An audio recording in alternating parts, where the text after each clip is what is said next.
Greetings and welcome to this week's episode of Vampire the Masquerade Beyond Armageddon. Before we begin, I'd like to make a few announcements. First, please consider checking out the new upcoming V5 book, Sabbat the Schism. Not only does it delve into the history and lore of the sect, it opens up multiple role-playing options for fans of the game, including new playable clans, elder level powers, and much more. You can find a preview of Sabbat the Schism in the link below. Second, I'd like to thank RS Experiments, aka Mark, our local musical talent, for graciously providing the custom music you've been enjoying so far, including our awesome main theme song called Haven Dweller. If you enjoy any of the music used during the stream and you'd like to hear more, you can find a full library of Mark's work by clicking the link below to RS Experiments' SoundCloud page. Lastly, if you enjoy tonight's session and you'd like to see more, be sure to follow both our channels. You can catch us live most Sundays at 7 p.m. CET by tuning in to twitch.tv/RSAGames, or check out all our recorded sessions at RSA Games on YouTube. Links below. Remember to like, subscribe, and be sure to leave us feedback and suggestions in the comments below. We hope you enjoy the session, and without further ado, let us delve into the world of darkness in tonight's episode of Vampire the Masquerade Beyond Armageddon.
Hello, and welcome. We joined the pack as the sun sets, and LA's human population rests their heads, unaware of their undead infiltrators who open their eyes and rouse themselves from their slumber. We join Jack as he awakens in a room. As he brings himself up, he examines the room he's standing in, a room he currently shares with Jim. And he notices that in the corner, slowly a workshop has been building up over the week. And now he looks towards one of the mannequins that Jim has brought in. And the mannequin is dressed in a very, very fine blue outfit. Interesting choice of hobby. But who am I to say about it? And as you think this to yourself, Jim himself rises from his sleep.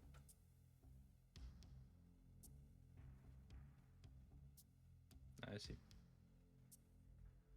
Oh, oh, Rise and shine. oh, hey, you're already awake?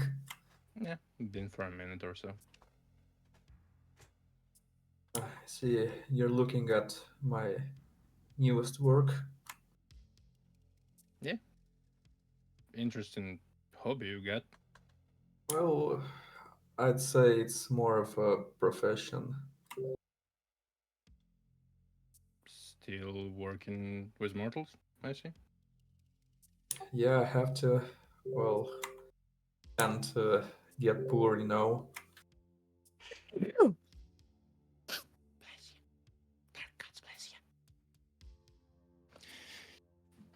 Yeah, uh, I kind of work with them in my way.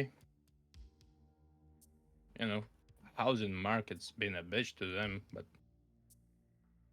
it brings money.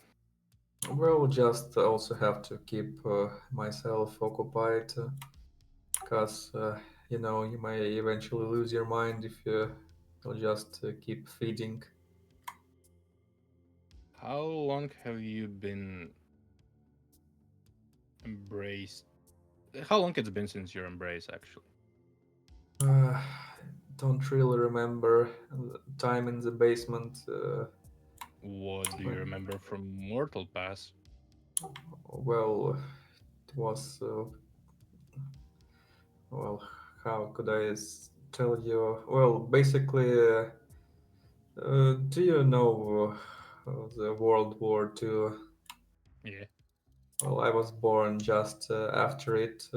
My father was a soldier, and then well, basically he retired, had a farm, had lots of children, and I'm one of them.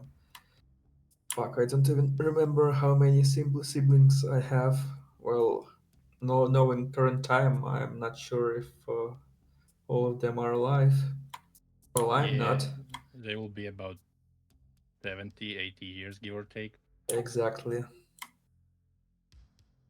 So what happened is that well, I was born in a farm in Pennsylvania, and then my father got money so I could attend college, and I decided to become a tailor. So that's where I am. I did suits, I did them well, and that's what I keep doing after the embrace. And where did you fled from? Remind me. I Sorry? I must have missed the part where you told us where you like your undead self is from. Well, I died in New York, and I I was see. embraced there. I see. Yeah, New York was a fun city, especially after the war.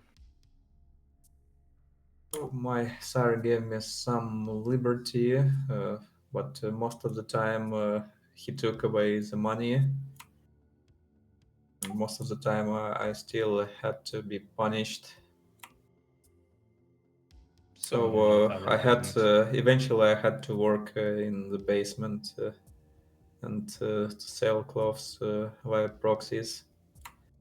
Well, at least now I have more liberty and I can find clients. I already found several shops that may be interested in my services.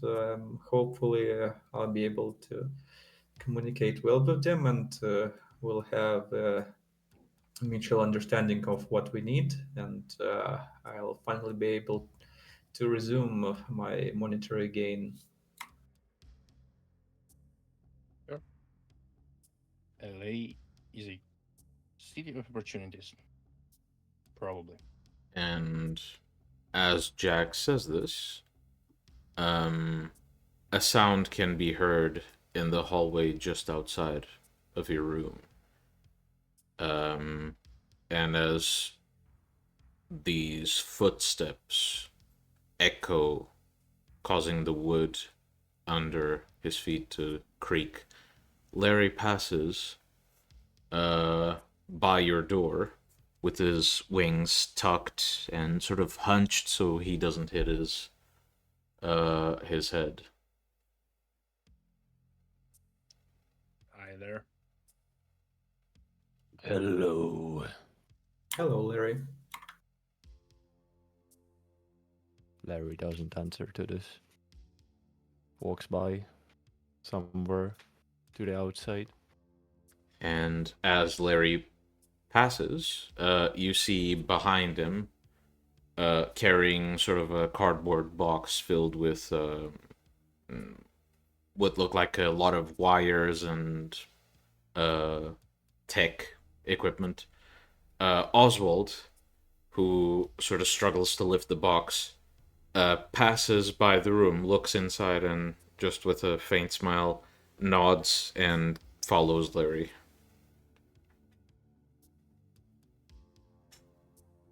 I just stick my head out the door. Not in Titus's room, not in my library.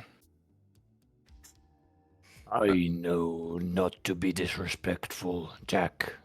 Very well. Just a reminder. Of course. Miguel, quick check of DMs, please.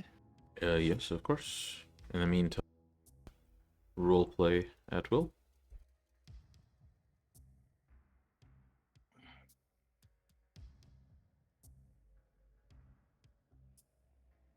So, what was it in?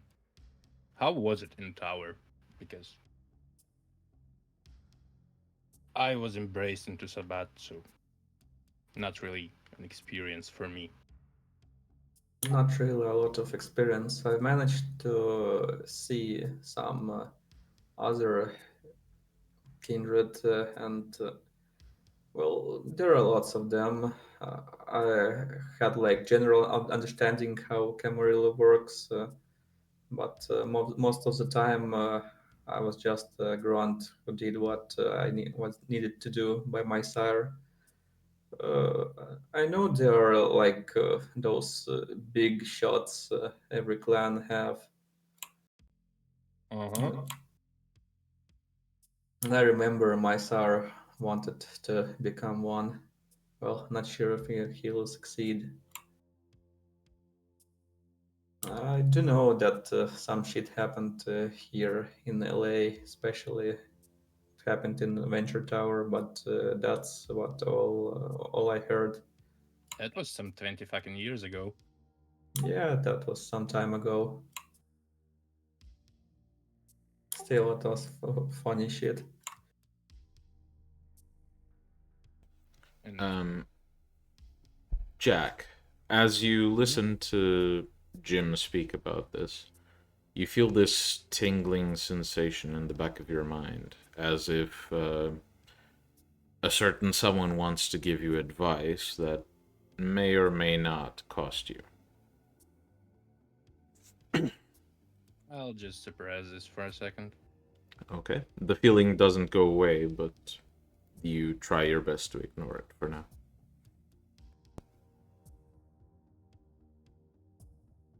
Yeah, those big shots in the tower, they are called Primogen. Ah, yes, the Primogens. They are representatives of the clan, but only within the city. Yes, exactly. And my sire wanted to be the Primogen of New York of the clan Toreador. He tried to use me. Well, well, I used to do some small things like stealing. Sometimes I did have to kill, but I didn't have experience fighting other kindred. Were you presented before the prince? The prince. No, I haven't seen the prince in the flesh, but I did see some. I am acquainted with two Well, I'd say people from the other world. They seem to be gingers. I think they may be Irish or maybe, well, Lines up as New York, but what do you mean other world? Like mortals? it felt like they're from the Great Britain or maybe Ireland. You mean like mortals? They were kindred. We don't say that. We say There was Cainite. a tall guy, like with a serious face, and a bit smaller, but I felt that he, well, he was actually the big shot, while the bigger guy pretended to be one. But well, Can you tell me more about this smaller guy? I think both of them are adventurous. Mm-hmm. The small guy has a beard, Yeah. Something else?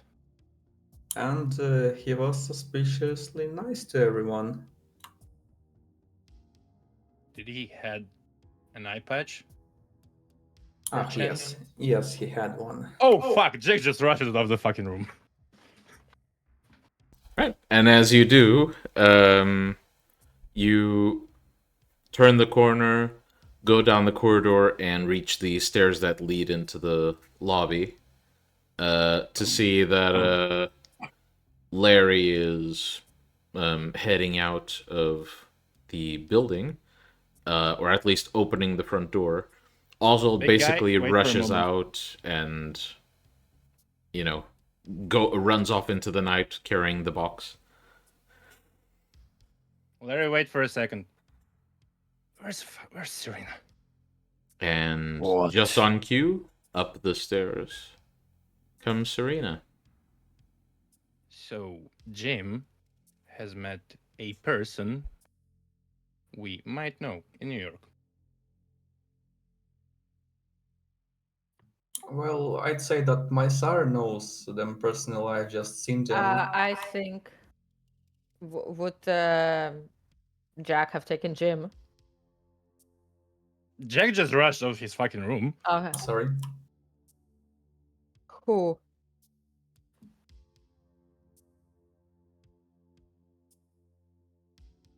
Seems familiar.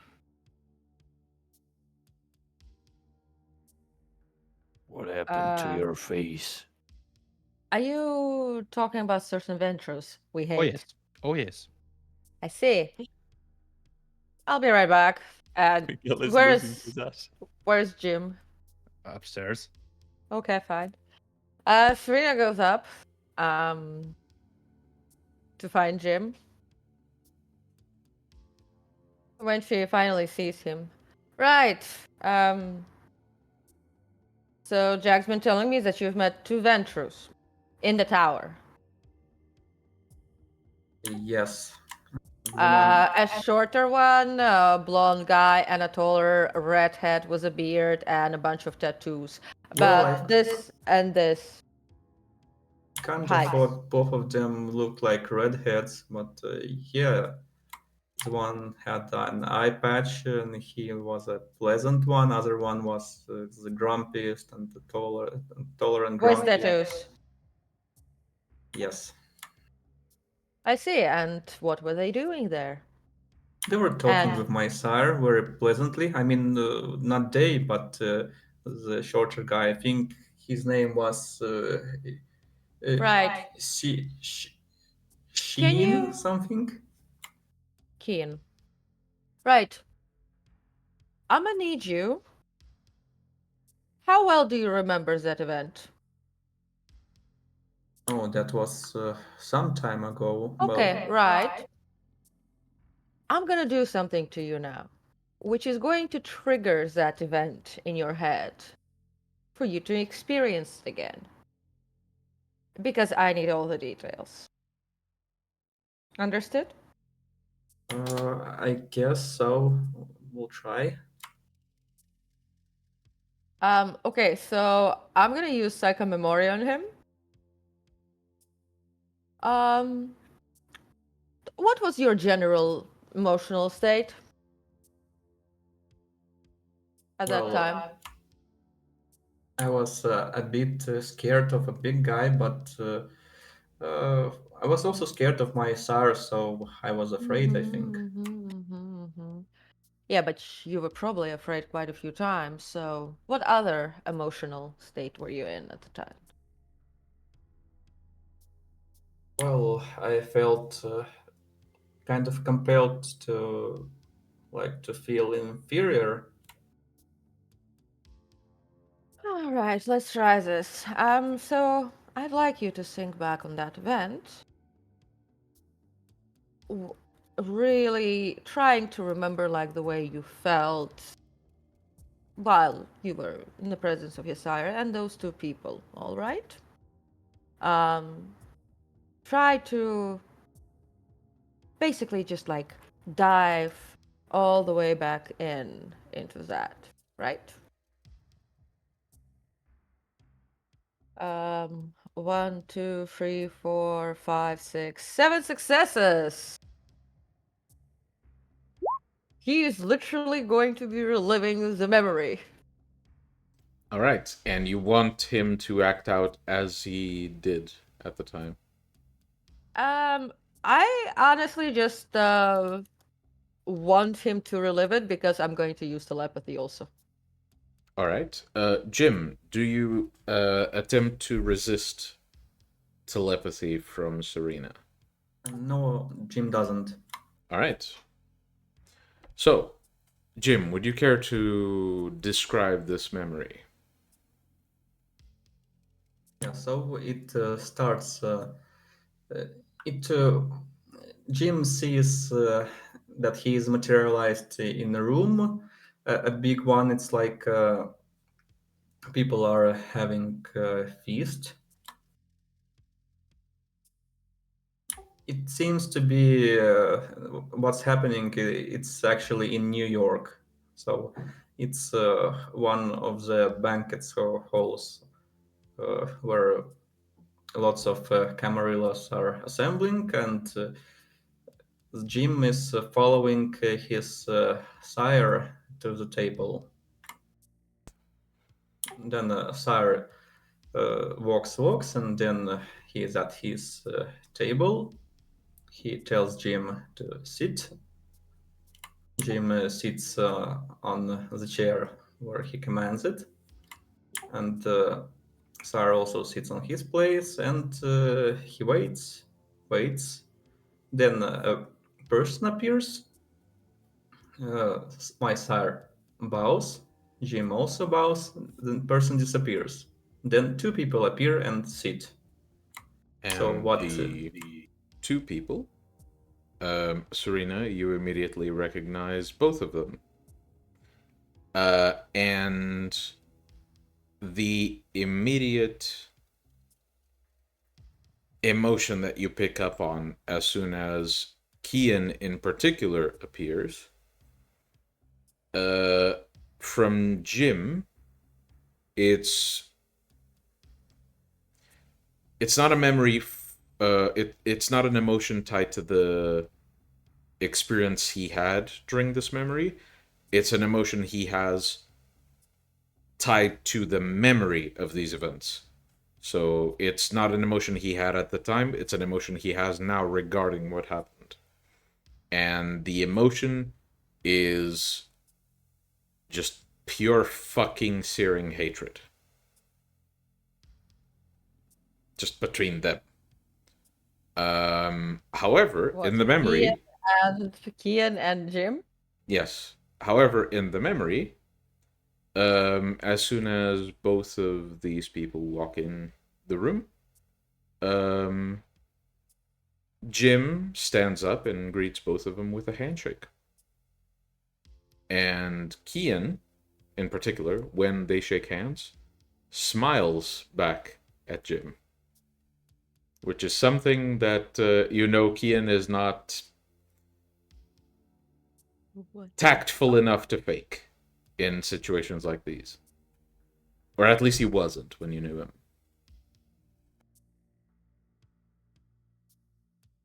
Okay, I'm continuing watching.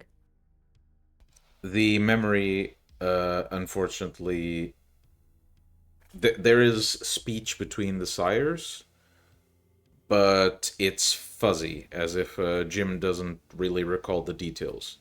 And eventually, the memory begins. Wait, no. Remember that at level 7, it doesn't even matter if the memory was wiped from the head. I'm aware, but if he never actually remembered it, the information is not there to recall in the first place. It's Jack who remembers everything, not Jim. Yeah. So the memory of Okay, essentially begins then- sort of drifting and Yeah. getting fuzzy. Oh, wait. Then, because I'm like psychomemory is still running, I'm going to like start speaking in order to direct. It seems during this memory you've already known both of them. And at that time you were quite friendly with Skian. Where have you met him before? Well, weird enough, but for some reason I can't remember. But He's not you. Jim, you're not talking right now. You're just experiencing memories. So Right. So this is the Jim psychomemory is himself. still right. Yeah, Jim himself wouldn't remember. But if his That memory is said, hold on, calm down. That said, Jim, as you sort of just say you don't really remember, you pause, and you begin to see something that you start recalling very slowly. You find yourself in court, and as your sire seems to be reprimanding you for something you said wrong during court, he walks off to speak with a party you apparently offended, and in the meantime,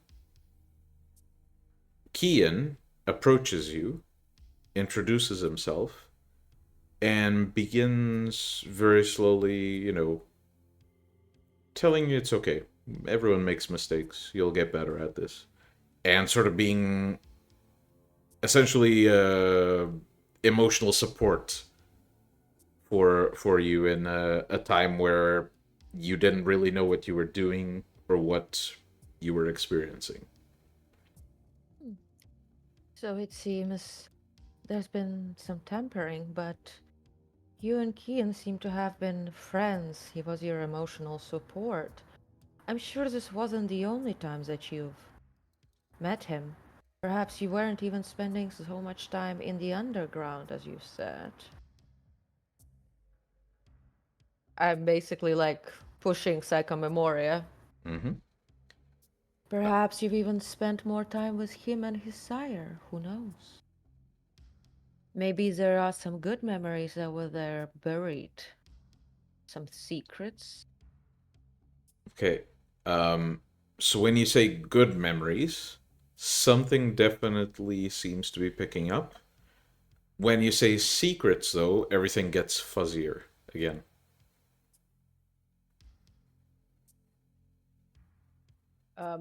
No, even if he was wiped at 7 successes, Yeah, it's gonna but recover. he needs to have Yeah. the word, like the association of a memory with secrets. It He seems doesn't. it seems you maybe have some good memories that you have experienced with Ski, and let's try and unveil those. Mm-hmm. Eventually, as Jim begins trying to remember, Jim, would you kindly describe one of the times where Kian and you actually had a friendly interaction that mattered?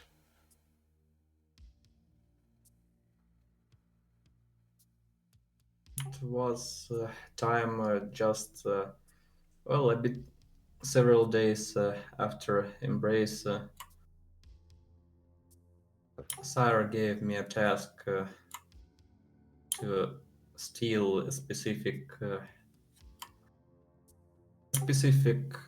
item. It was a book, and What book? and as he described that people there are dangerous. The operation didn't go well, and Jim was attacked. He tried to defend himself, but well, what happened is that eventually backup arrived, and this dude, like a knight in a shining armor, he basically slaughtered them all and introduced himself. That was Kian. He was your knight in shining armor, a friend, a confidant. Perhaps you two have even like gone on missions together. Become not only friendly but also loyal to each other. The feeling is more that this person is Jim. Just one moment. So, Serena, as soon as you mention loyal, you sense a shift, like a drastic shift in emotions. And immediately, all you can taste in these thoughts is resentment. Or perhaps Hold on. you. Yeah.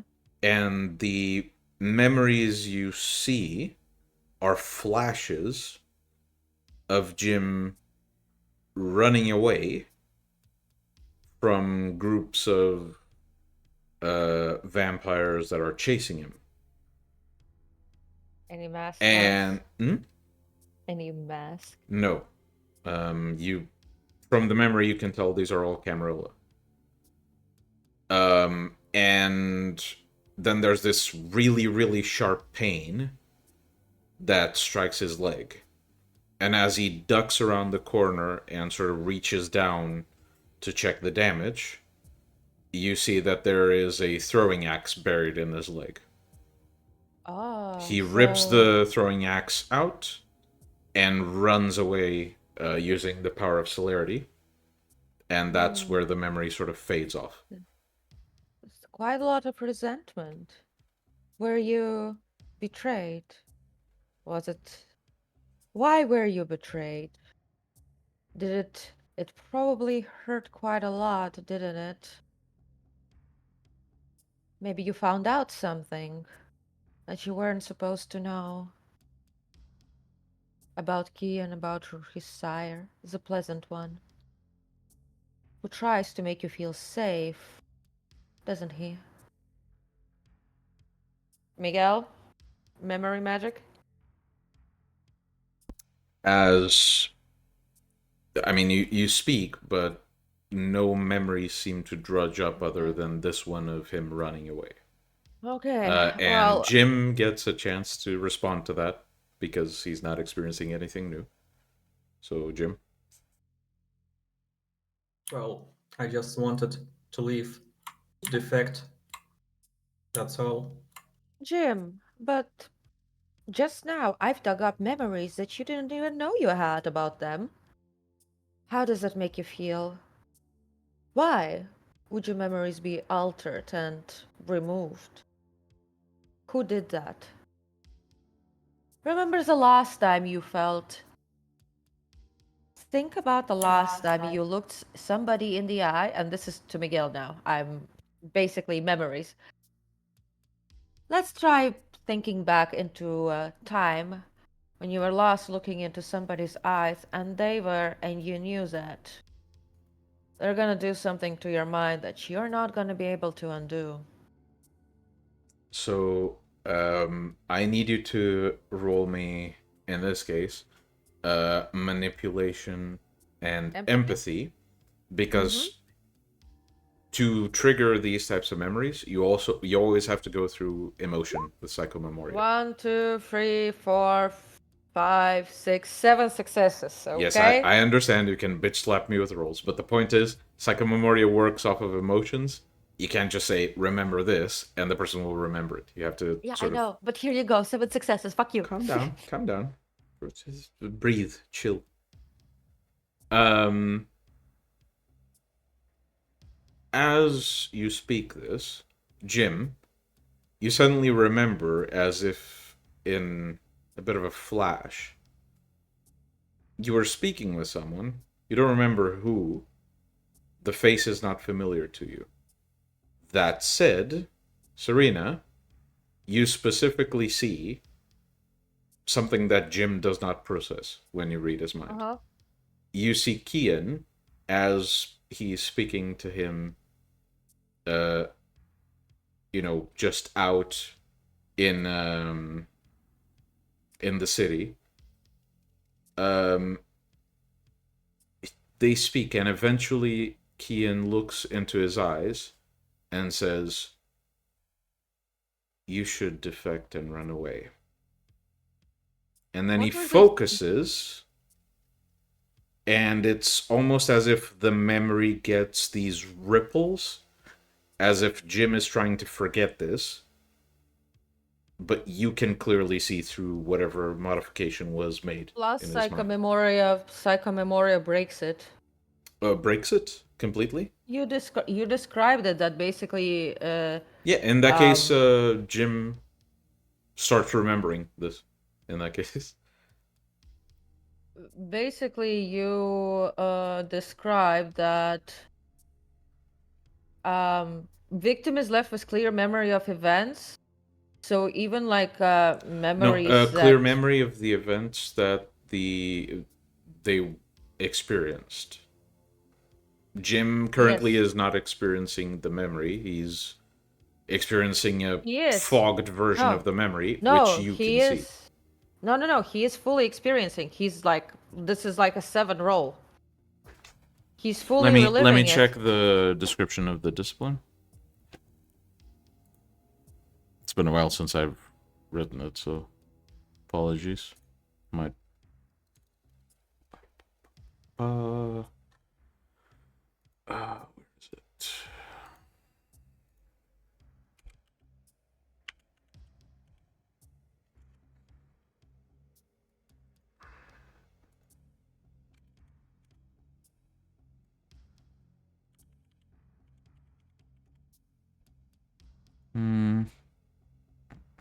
Yep, you are correct. Yeah, in that case, Jim, while it starts foggy, you start remembering all of these details. Mhm. So you realize that basically the reason why you originally defected, although you rationalized it yourself, was because this guy just manipulated you with Dominate to do it. Right. Wait, She wait. No. Wait, is this real? Right, What? Jack. Here. Take him. On my way. What the fuck is going on? Take Jim. Bring him downstairs with me to Cecil now. Downstairs, I suppose. We heard the order. Serena looks to Jim. I hope your recent revelations are not going to breed any stupid ideas in your head about running. But even whatever I uncovered is quite interesting, and whatever your personal feelings are about this, you're gonna have to go with us. And she basically looks to, is Larry still around? Downstairs. Larry is around if Jim came downstairs. Larry is still around and he saw all of this. I mean, he didn't see the memories, but he saw what just happened outside of everyone's heads. Serena tells Jack to basically bring Jim down to the basement where Cecil was. Right? Cecil was there. Mm-hmm. Supposedly. And she just says, I'm gonna quickly go ahead and give a rundown. You bring him down, and she looks to Larry. Keep a watch that there's no accidents. And then she basically sprints downstairs. so that she can fill in Cecil before Jim shows up with, Yep. like, 'cause he's not supposed to know everything. All right. Yeah, Larry doesn't know shit, but he likes the idea of dominating over Jim, and so he just grabs him by the scruff and Ew. starts, not in a gay way, you fucking hobo. With you, I it's always a didn't say question. shit Anyway, about gay. No homo. Yes, plenty of you just homo. used the Anyway. word. Guys, I don't have a stop! Continue. In the meantime, I Serena, keep an eye on Yes. your PMs, and the rest of you may roleplay. No, can I roleplay? No, can I roleplay with Cecil? And then, because they're just... PMs, trust me. The rest of you roleplay. You're not so clean after all, are you? A mannequin. A mannequin. What was that? I'm a mannequin all along. There's a mannequin in my room, and there's a mannequin in me. Is What the he fuck? crazy? He is a Toreador, but that's beside the fucking point. What the fuck is going on? What the fuck is going on? Fucking hell. Answer me! Yeah, I forced Jim down to I have to his dominate. knees. I have dominate. And you too. Manipulation, intimidation, I have -2 on difficulty. Let's go. Let's fuck him up. He thinks he Let's can. see. He's not even the second persuasive, I Titus. know, so yeah, 6 dice. Jim will try to resist. Okay. And that is... Okay, you're trying to resist. This is a difficulty equal to willpower, correct? Yeah, but I have -2 on intimidation rolls. So Uh-huh. So, yep. This is... Yep. Right. The power works as intended. Let's just say that. yeah, he can try to resist with spending willpower. Yeah, so Mark, since you're not familiar with these rules, you're now under the effects of Jack's power, like Jack's discipline, to resist Really, the right. effect for...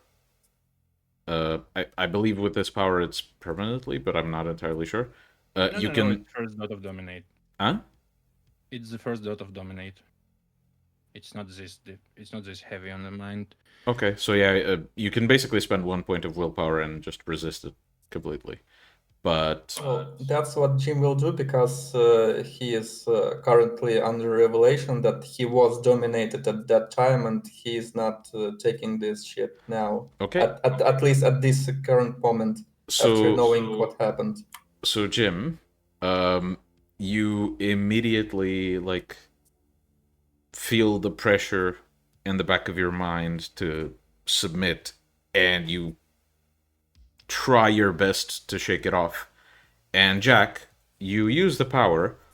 You see Jim begin to turn around, and then he sort of does this small motion with his head, and you realize that whatever the fuck you tried to do didn't work.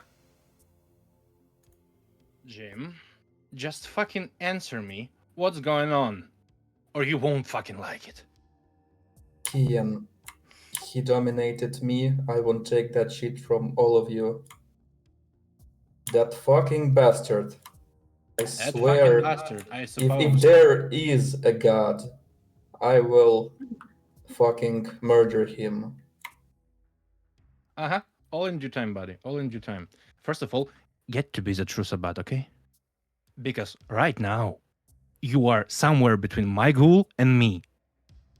In the ladder, okay? So you better answer me. I shouldn't be here. But you are here. It is because I was dominated. Yes, but still, you are here. We crossed that bridge. And it's burned. Fucking hell. Oh my fucking god. If I'm So, here and I'm here because of that bastard, it is possible that there is a reason that will benefit them. so as Wanted me to introduce you to the tower back? so as you say this, Jack, the door that leads to the stairs that go down to the basement slams open, and you see Cecil looking straight at you saying, "Stop and let him go." And he walks up to Jim and he looks him up and down for a moment and says, "So the tower betrayed you."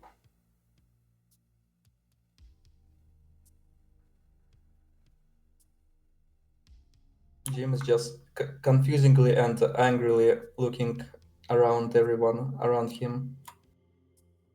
Jim, you're not the only one here that suffered such a fate. Allies within the tower are all only allies through convenience.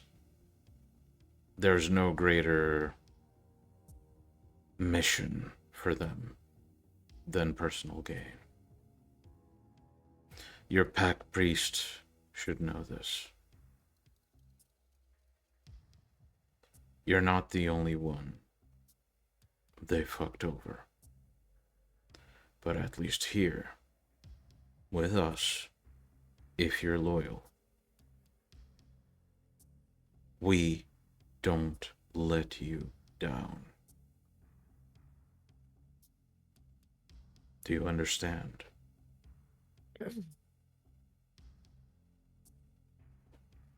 Jim tries to process. He hears the words, he tries to process, but the anger of and the revelation and what he remembers about Kian, he started like shaking his neck, and he'll go frenzy.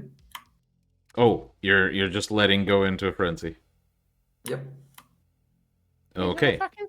So let me just roll one thing in the background. Oh shit.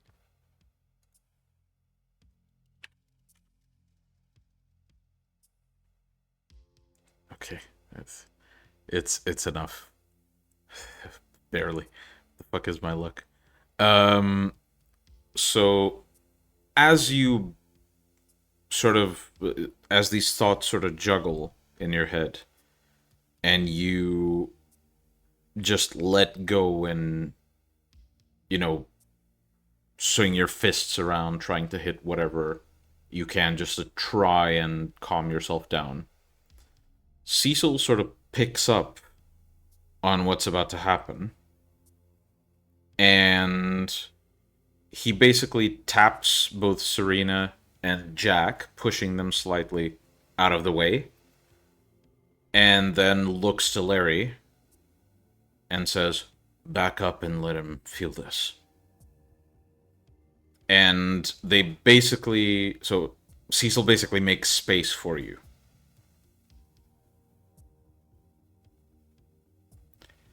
Enjoy your frenzy.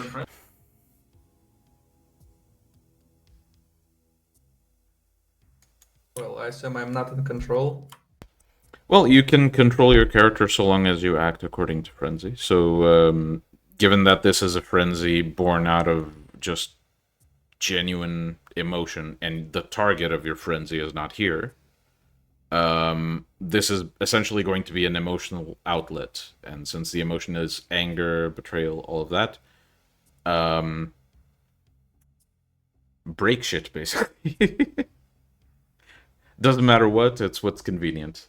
So long as you roleplay that, I don't mind giving you control of the character. Jim starts to run around with his maximum available celerity. If he sees something like a painting or anything that's not a wall, he leaps and bashes his head onto it. We So- didn't get a lot of deco in the antechamber soup, I suppose. So basically, all of you just see Jim run towards the nearest bit of furniture and just wreck it, and then he punches a wall, and then he runs towards one of the paintings that's hanging on the wall, sort of still covered in cloth. He throws it on the ground, starts stomping on it. And Cecil very calmly just watches. And I want everyone except Jim to roll perception empathy, please. First, careful place. Yes.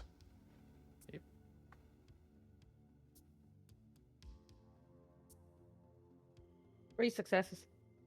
4, I suppose. And it's going to be a bit lower difficulty for Larry for a I reason can't- I'm not I going can't- to divulge. I can't roll. Oh, I can. Yeah. Why? Just a moment. Nah, it's just not opened on the laptop. Ah. It's opened on my phone. Forgot about it. Well, if you need me to roll for you, that's fine. Yeah. If you could, it will take some time Yeah. to load. It's all good. It's all good. Let me just pull up your sheet. So that's this much. My luck is my luck, of course, but hey. Okay, so here's what you guys notice. All of you notice that as Cecil very calmly watches Jim just wreck the Haven, the side of Cecil's lip sort of twitches into a smile for just a second, and then he regains his composure. I pretend I didn't see that. Larry, Serena's like, why you smile like it's someone else? Yonder is Serena. Larry, when you spot this, it sort of clicks in your brain. It triggers a bit of a flashback. And you remember a few moments when you were still Amadeus. And you caused others to succumb to their emotions intentionally and used it for your benefit. That's the main thing you connect to this. And it strikes you as Cecil intentionally wanting Jim to go through something like this. As Amadeus, you'd agree that this can be useful.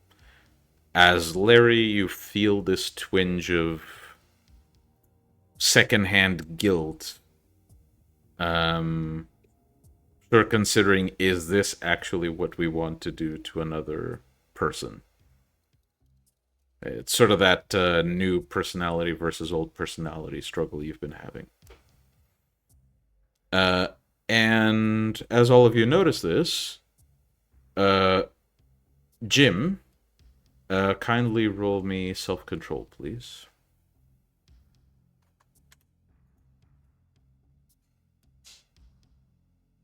Okay, that's a 7. Virtues don't suffer from the penalties of 1s. So,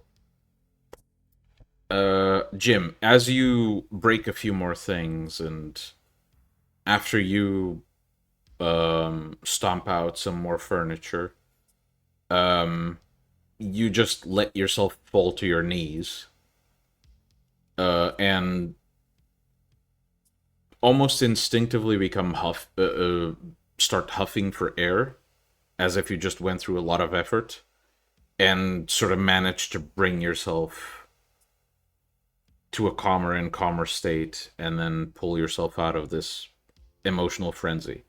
And you notice that you feel your face sort of wet, and reaching to touch your cheek and then looking at your hand, you notice there's a bunch of blood covering your face.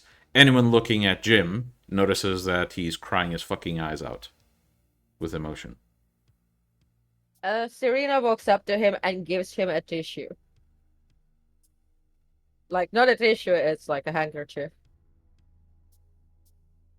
Thank you. As Jim takes the handkerchief and starts wiping his bloody tears off. By the way, you notice that it's a silk handkerchief, so you know that that blood is not coming out. It's intended to do that. Cecil approaches you, Jim, and kneels in front of you, rests his hand on your shoulder, and despite how just freezing cold it is, you sort of feel this odd kinship with this fucking alien creature in front of you. Cecil looks into your eyes and says, "You don't need to fear betrayal among us."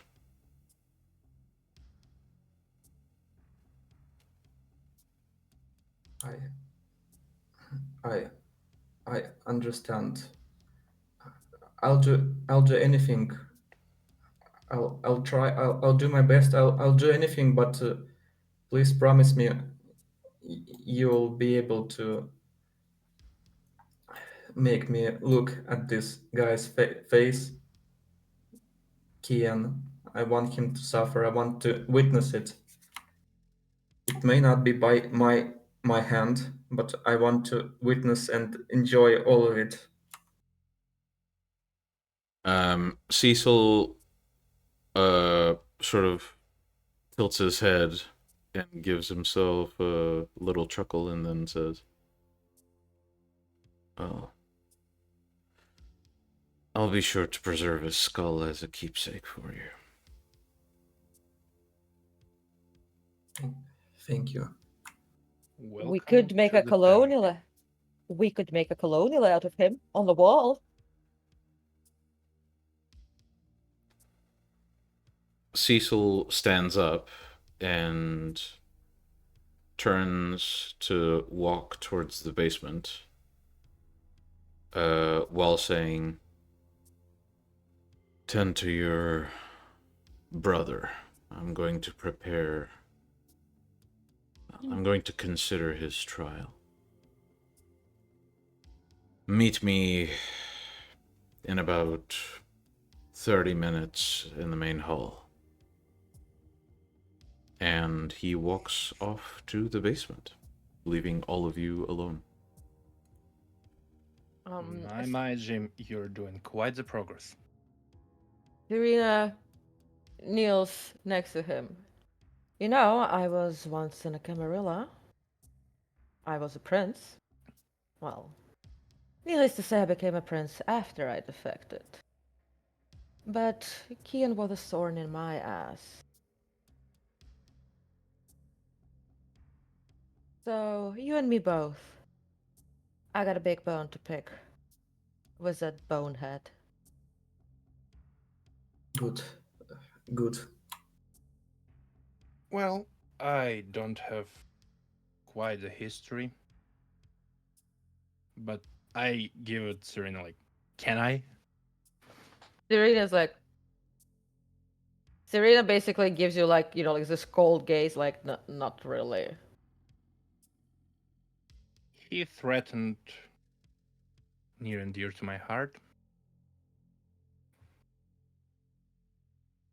So, I suppose I call dibs on the femur bone. I still say we should make a colonial out of him. Do you guys know what it is? It's from there's this book, a mortal book, sci-fi. All the Futures of Humanity or something like that. And humanity encounters this Demeter-like alien species in space. And pretty sure that was intentional sound of wait. blood violation. Yeah, anyone hearing this notices that Serena is essentially nerding out about something. Yeah. Very, very No. visibly nerding out. No. She has this look on her face that's like, like as if a person who's like has like a whole box of tiramisu to himself and is about to eat it all alone. And those of the humanity colonies that resisted the most the Zibitsa alien species were turned into colonials. This square species with one eye.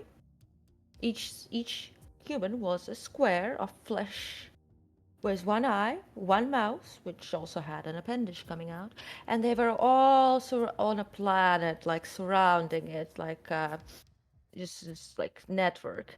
And you know what their purpose was? To Please keep consume, this Twitch friendly. PSA friendly. to consume Yes. the waste of the alien species. They were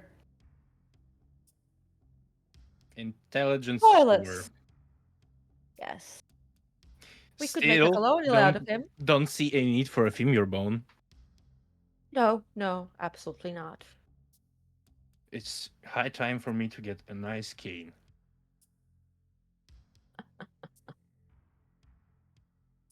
Well, either way, Jim, you're not the only one from the tower here.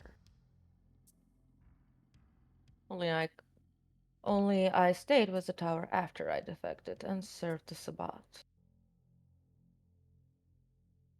Were you also betrayed? I was consistently betrayed. It is the life in the tower. You're gonna get backstabbed. I mean, I went to have a chat about Cecil's philosophies with him when I realized that for all the work we were doing for the towers, the prince and the sheriff were just flooding it down the fucking drain and making us run around like headless chickens, ready to sell each and any of us for meager returns. Power corrupts. Well, it doesn't really corrupt them. From what I see on princes, they just become complacent. I was a prince. I was a very good prince. You were a prince, Was kind a of Sabbat. appointed by the sword. You Well, see that you can't get complacent. As you're No. having this conversation, you hear this pretty loud thunk against one of the windows behind one of the closed curtains. And what the fuck? afterwards, you start hearing these tapping noises on the window. Serena walks up to the window and The fucking rain. takes a fucking curtain and just looks. What do you see? And her hand is on the fucking gun. Mm-hmm. What you see is this bloody, raven-looking creature with these sort of twisted appendages. And out of its chest is a hand clutching a rolled-up note, or a rolled-up piece of paper. And Okay. it taps the window with one of its two beaks. I open the window. Mm-hmm. The creature sort of stumbles inside, crawling on the floor as if it was a spider. And after No. I grab the creature. It's not gonna crawl around our haven and map it. I don't know what the fuck it is. I'm just like picking it up. Okay. Like, you're an interesting creature. Yeah, you pick it up and it begins sort of struggling against your grip, but it doesn't feel like it's capable of escaping someone's grip. What was the note? Yeah, I'm gonna take the note. As soon as you reach for the note, it begins pecking at your fingers. I need you to roll me fortitude, please. Just fortitude? Just fortitude. Motherfucker. That's a weird fucking bird. What the fuck? What the fuck is the aggravated damage from a fucked up bird? You never know. This who is sends what a video of happens it. when you reshape a cative. Okay, so you soak 1. So take 2 ag as What? this thing pecks you, and eventually, essentially, one of its beaks latches onto 2 of your fingers and rips half of your hand off. I'm just like, what the actual fuck? Just a second. I come closer to the creature. Kill it! No. Is it for me? The note? Well, the creature lands on the floor and seems to sort of frantically look around, and with sort of dry taps, seems to crawl around, frantically looking. And eventually, Cecil, curious about the noise, opens the door and says, And "What the hell here's the thing. was?" Kill it! Stop At this it! point, I just grab the creature with a shadow tentacle from the fucking ceiling. Okay. One of your tentacles sort of wraps itself around the creature and pulls it up. The creature, upon seeing Cecil, immediately stops. And the hand slowly, like, struggles open. And one finger comes up, another one, and it opens and drops the note on the ground. Fuck! Creature took Fucking did. 2 of my fucking fingers! Break its neck. That's why you don't read mails of other people. No, just saying. Creature could have said that to us, nevermore, and explains that the note is not for us, I suppose. Yeah, I don't know, like, have a note on the side, like, Cecil. Yeah. Cecil looks at the creature, approaches, takes the rolled up sheet of paper, unrolls it, notices it's an envelope with his name written in very, very well-written cursive. Written clearly with one of those pens that sort of splits and creates these very beautiful cursive lines. He sort of stares at the envelope for a moment, then looks at Serena, looks at her hand, and then very calmly reaches towards the creature and crushes its head. And it slowly begins turning to ashes. Fucking vampire? That's some old fucking vampire. Yeah.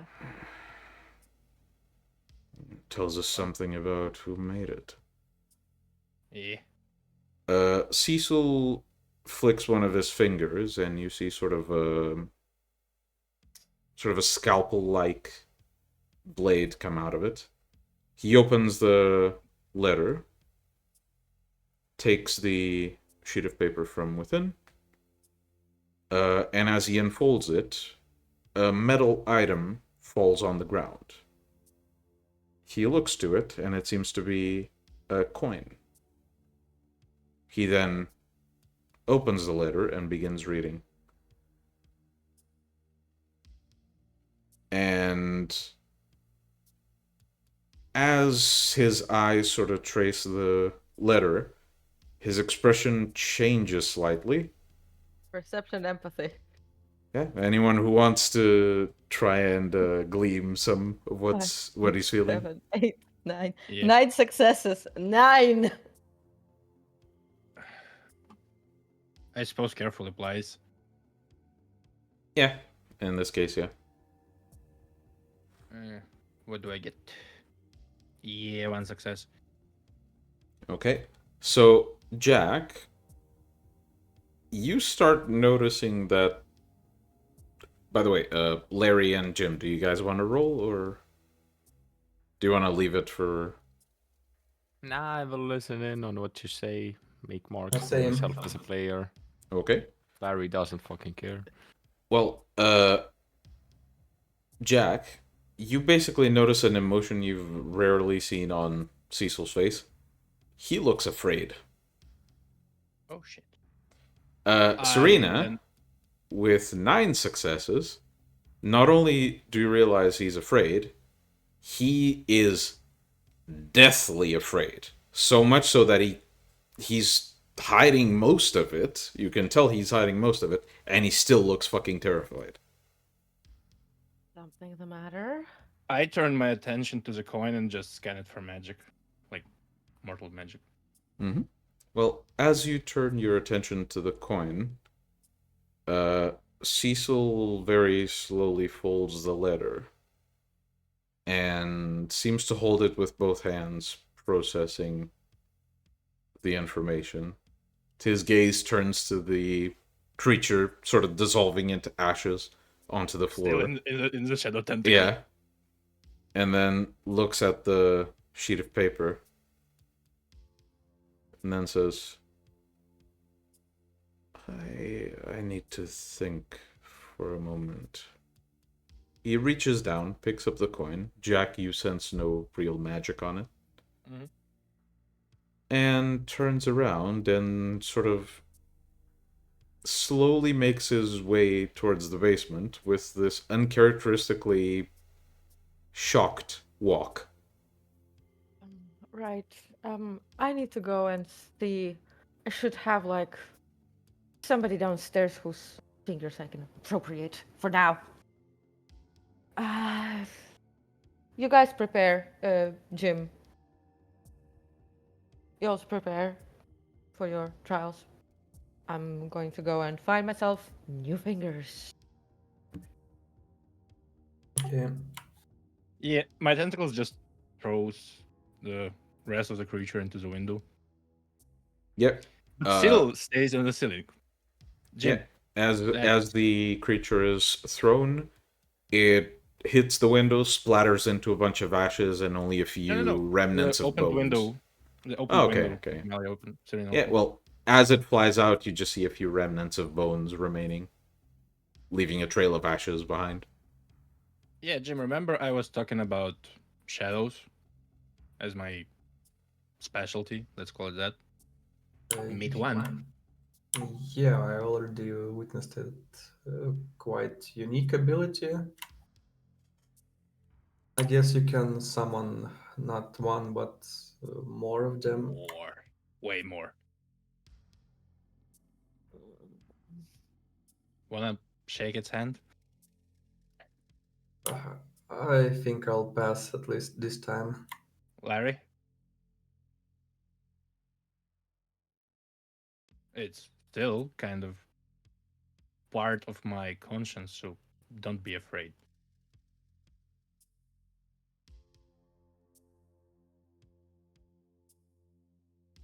Jim goes for it and tries a handshake with the shadowy hand. It is Tentacle. incredibly fucking cold and pretty firm. Well, it does feel physical. Interesting. Yeah. That's indeed interesting.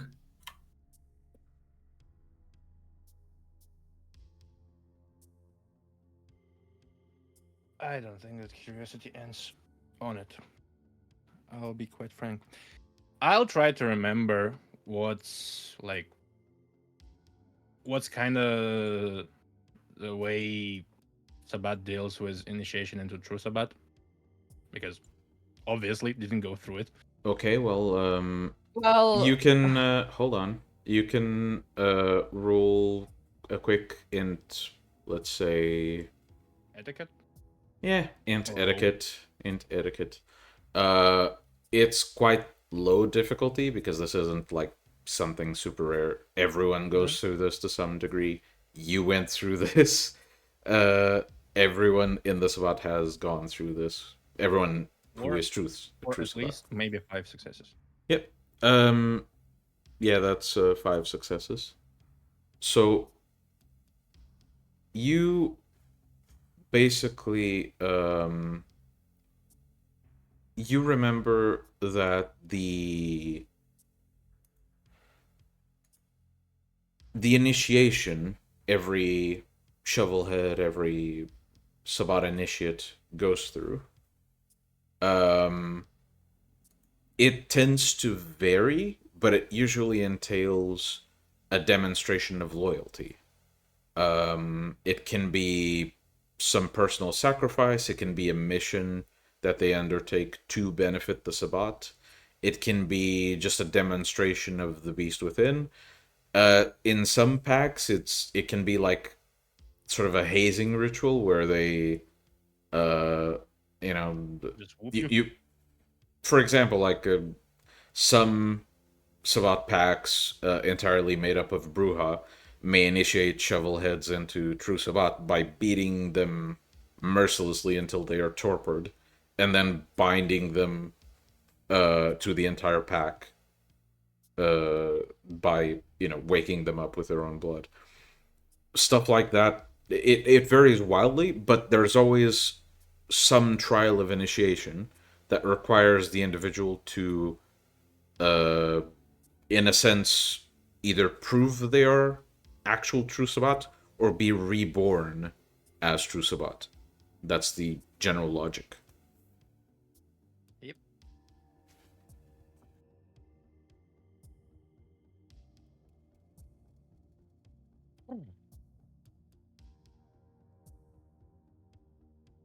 Yeah.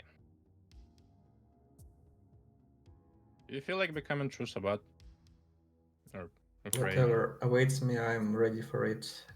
Yes. That's the spirit.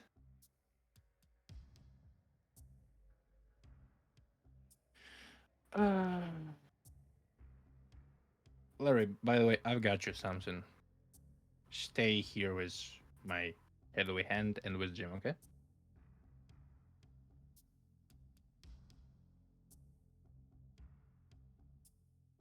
I'll just go grab the figurine I got him and come back.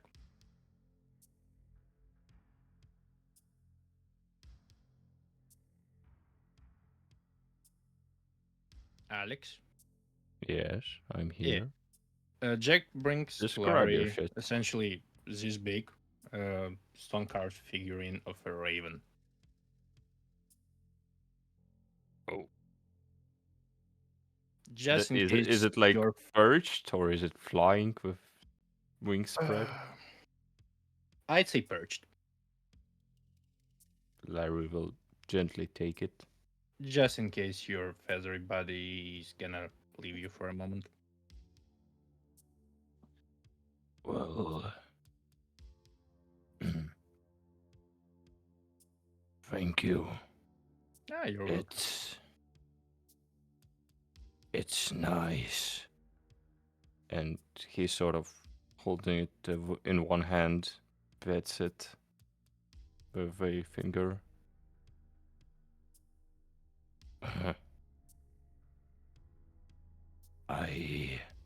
I like it. Just don't call it Sosima. Why would I? Just to make sure. Okay. Thanks, Jack. You're welcome. He will smack you on the shoulder with his Ah, palm. Careful, you motherfucker! Oh, sorry. Smacks his shoulder, you just hear.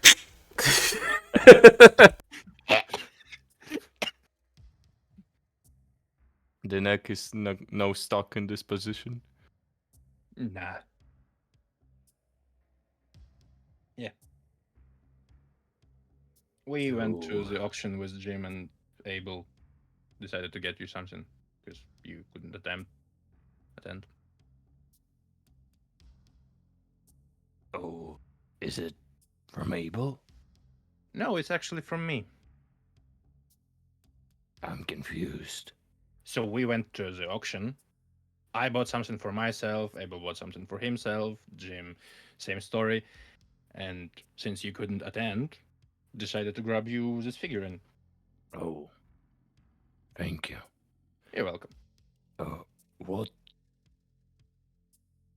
Did Cecil take his note with him? He did. Yes. I will look at Jack, look at the entrance to the basement, look at Jack. Should we? I can write a message. I'll just concentrate for some time. And somewhere in the basement, probably close to Cecil, on the wall appears the words like, "Can we or can we not?"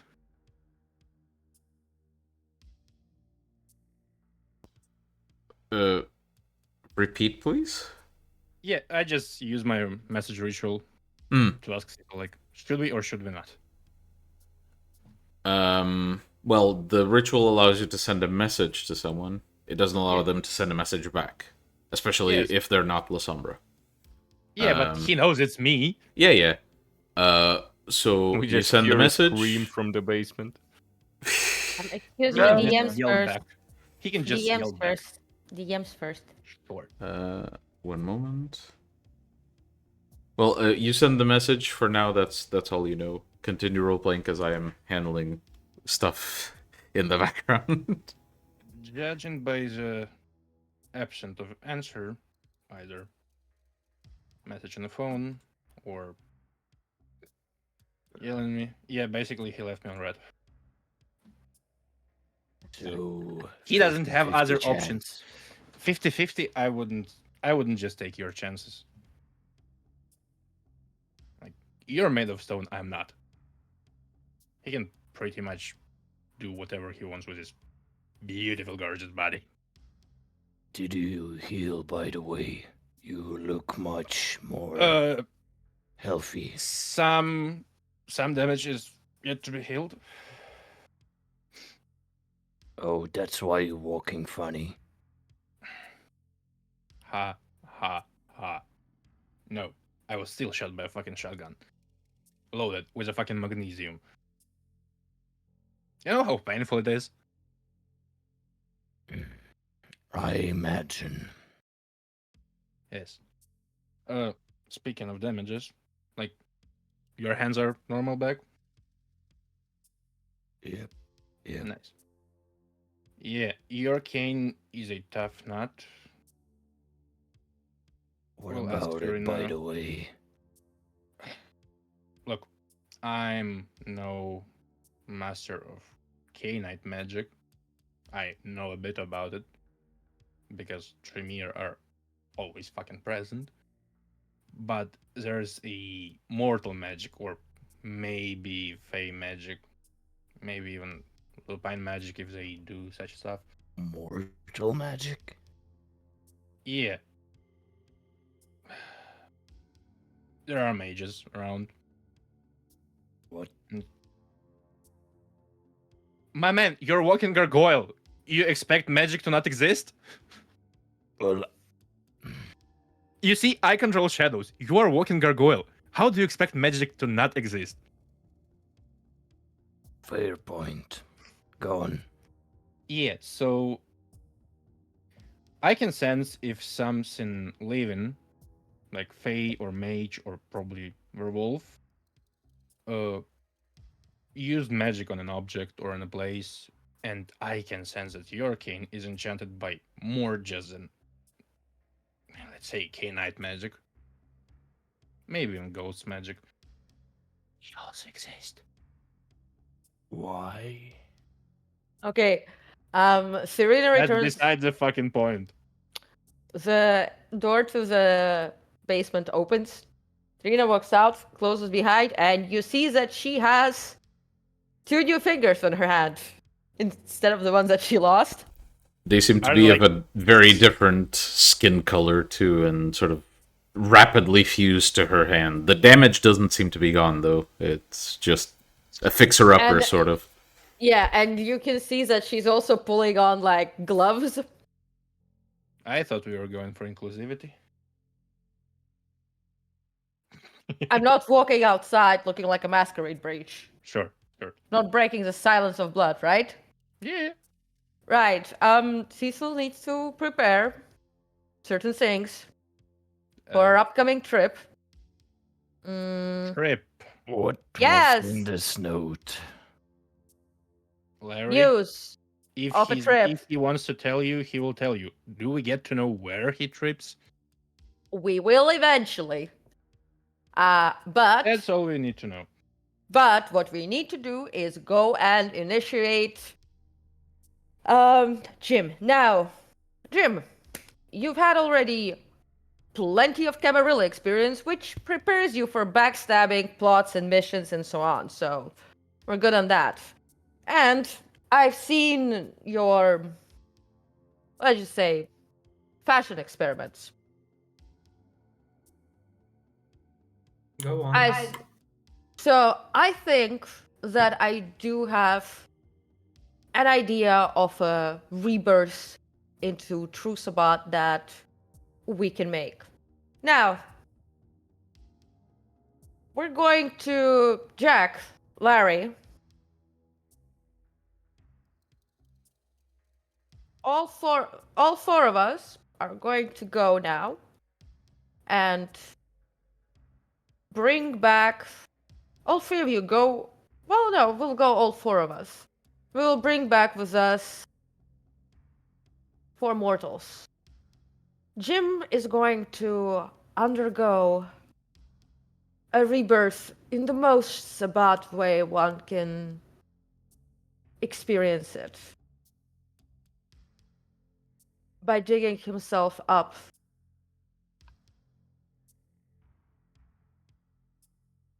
from a I see mass what you grave. do. I see what you do there. Sure. I just lean closer, just stay a bit quieter. We sure that Larry is gonna make Nosferatu, not Gargoyle, right? I have no idea, actually. Oh my fucking god. Look. For the science. Yeah, but they're not gonna survive. Their point is not to survive, okay? Yeah, but gargoyles are fucking tough, man. It's gonna be a fledgling. Jim, how old are you exactly again? Give or take 60 years. Exactly. What are you talking about? Wait, 60 years? He's a bit younger than I am. No. So, 60 years ago, Kian was in New York? Probably less. Okay, so Jim was born after the World War II. He looks, what, 25, 30? So, Give or take his 45, already at that probably. time, Kian was in New York and was Rourke? I will point out, Jim is that old, but his defection was very recent. Yes, but he said that he met Kian as a fledgling. Like, basically very soon after his embrace. Mm-hmm. So... And... defection was recent. But... No, like, the fact that defection was recent, that's, like, an interesting point anyway. For us, especially. Yes. But what I'm interested in, because Kian fucking told us that he remembered shit. Nothing.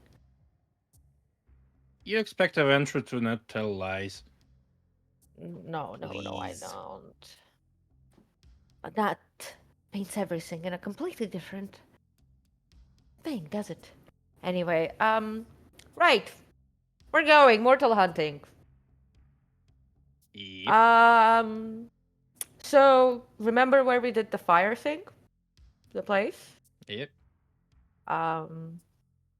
We will commune there, bringing back 4 mortals. Okay? Why? For Jim's creation rites. Sort of mass embrace type of situation. So, we are dooming 4 souls for an initiation? If Yes. they can survive, we'll see I what we do with that. Do not think I wish to partake in that. Well, I do not It is think your you right. have a say in. But it's me.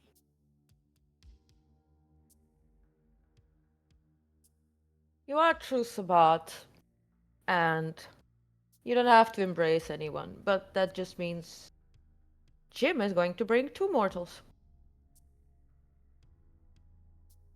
Yes, Jim, I will be around. Yes, of course, I can you bring will 4 be.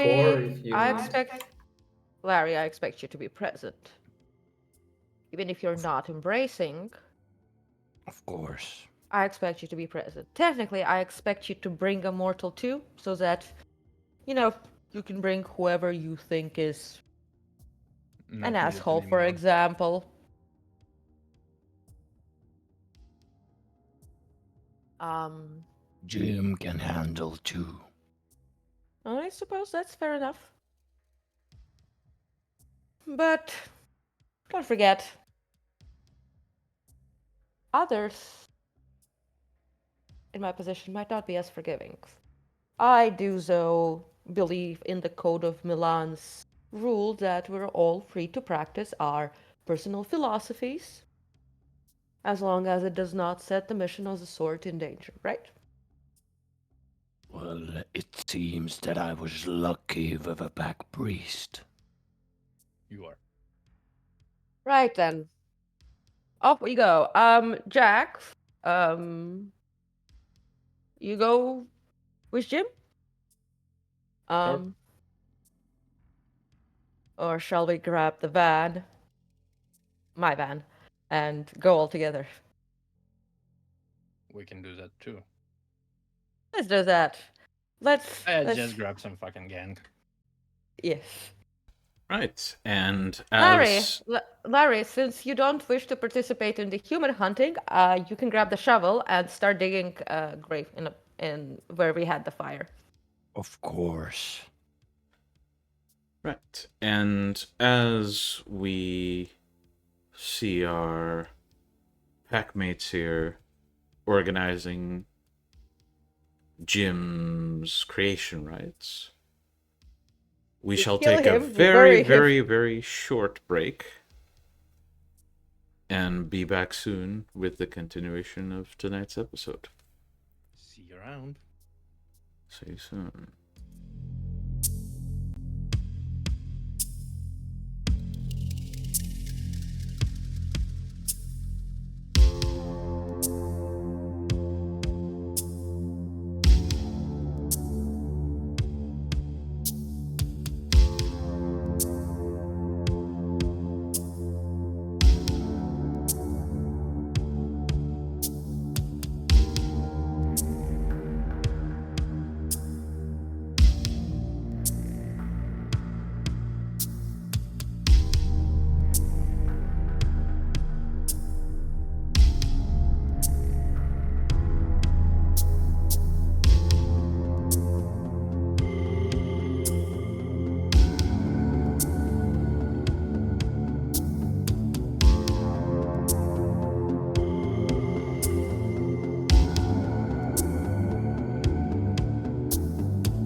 Welcome back. We rejoin the pack as Larry presses the shovel next to this deep pit that he just dug. Serena, Jack, and Jim exit the van and walk towards Larry. Each of them carrying 1 to 2 unconscious people over their shoulders. Right. By the way, do I remember? Because like I also want Jim to basically, be digging out in the same state as the others himself. Do I know that if he drinks cola, for example, will he vomit up blood? So like gain hunger? You're old enough, we'd say yes. Yeah. If he Also, drinks cola. Yeah. He can just Cola. go pretend to be human for as much as possible. No. I meant that I want him to basically be hungry so that he digs up because like, the shovel You can heads are just gonna tell dig him up. to, like, bleed. Okay. Now, Jim, how is this going to go? Me and Jack are going to embrace these mortals. They're gonna go into the grave. Same is gonna go to you, but what I need you to do is, as we're going to bury you, I need you to start bleeding so that you become hungry. So that all 5 of you are gonna start digging up yourself in a hunger frenzy and fight for dominance. Now, you're obviously going to have an upper hand because you've been You're around. experienced. Yes. Am I understood what you need to be doing now? I mean, I can start running around very fast until I'm quite hungry. Is that what you need? We can do that. You You can do that. Blush of Life. Judging by that you woke up after me. It's Or very you possible. can just, open your wrist And bleed. and bleed.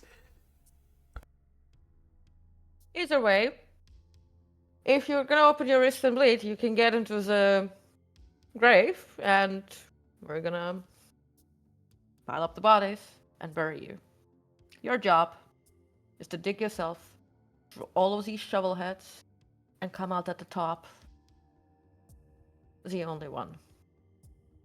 A question regarding diablerie, because he shouldn't really diablerize your child, Serena, and neither should he diablerize mine, Why? because you're a Malkavian, and I've got clan secrets to keep, including up to liberation. Everyone looks at Larry, and Larry's like, oh, no. No. 4 gargoyles in the pit, let's fucking go. Right. Nah, don't even fucking try. Right. I guess. What He are can our kill him. Okay, fine. Embrace them. And I'm going to, yes, embrace them. Maybe I'm gonna text Cecil. Can you provide blood to embrace to shovelheads? Cecil texts back. I'll send some from storage. Oswald will take them. That good. Wait, what is he gonna send from storage? Shovelheads? Blood. His blood. Okay. Okay. well, not his blood. Blood, so Jim can embrace the shovelheads. Then no Diableries loss. You What? just Diablerized. So, very confused bunch. I suppose he's just gonna send enough blood for Jim to like basically recover after that. But like essentially, he's gonna if he's gonna Diablerize them, it's his own. I mean, Mhm. won't that be win-win because Jim will basically waste his own blood and he'll deplete it and he won't have to cut his wrist. Okay. Yes, but you'll still have to basically bleed out enough until you're proper hungry.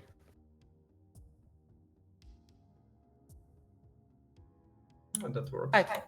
Start embracing, and we'll drop them all into the. So, So, as you prepare for this to happen, Oswald eventually shows up carrying one body over his shoulder. He drops the person on the floor. They seem alive but unconscious. And Oswald, apologies. Oswald then, looking at the person, says, "What are you guys doing now?" creation rights for Jim. Okay. Doesn't surprise me you're all involved in this. And he turns around and starts walking, sort of, rubbing his chin. Yeah, the last time he did that, how did it work out?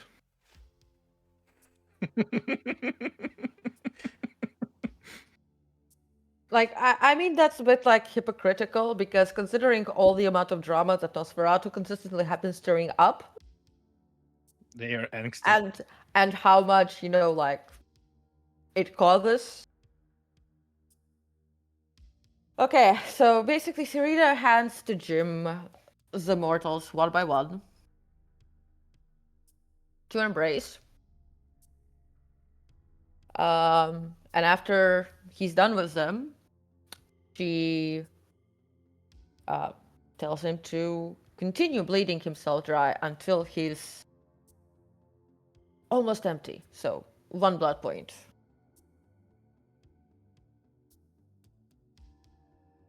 Jim asks how the embrace is done, and he's being explained that he needs to give a little blood to each of Yes. the human, and he does it after he finished with the fourth one. He cuts his wrist and also falls to the hole, to the grave. And Serena is like, "Come on, Larry," covers them up.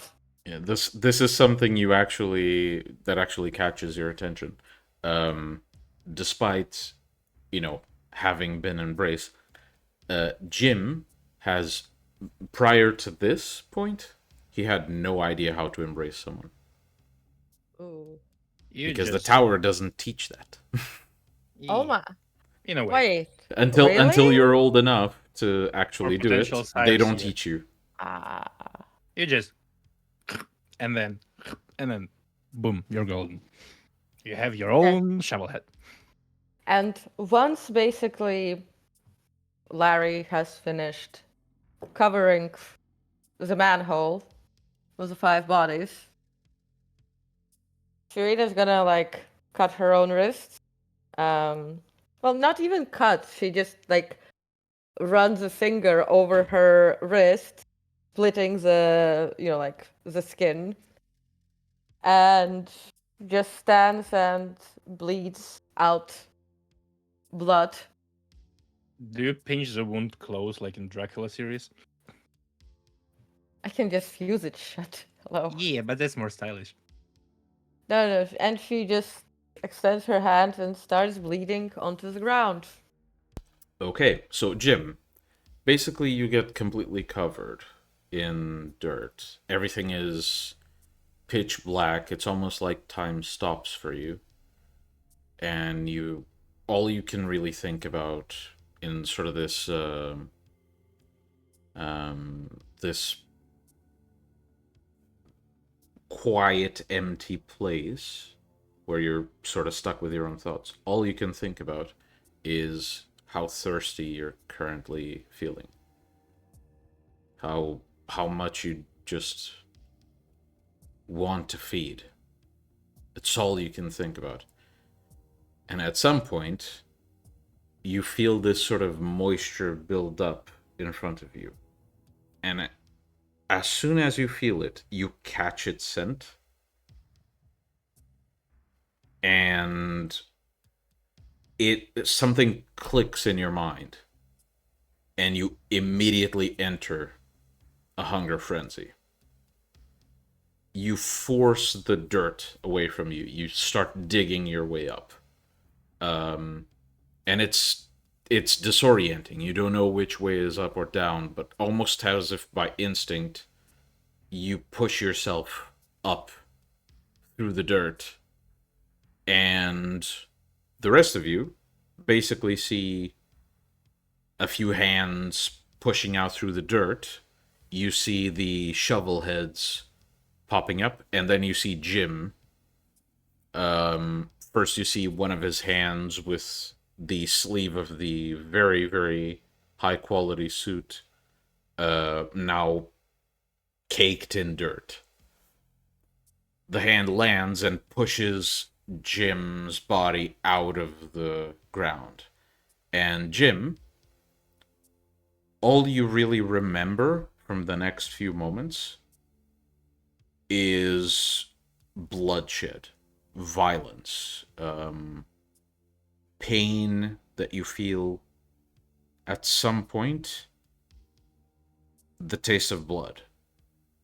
And at some point, you go back to full blood pool, and you find yourself on the ground, like kneeling on the ground, with a dead fledgling in your arms. And as you look around, there are splatters of blood. A ways off, your pack mates just watching. And when you start paying attention, you notice there are body parts scattered around. Some ripped off, some corpses just beaten to death. It's a fucking bloodbath. And it slowly starts to sink in the hyper-violence you just experienced.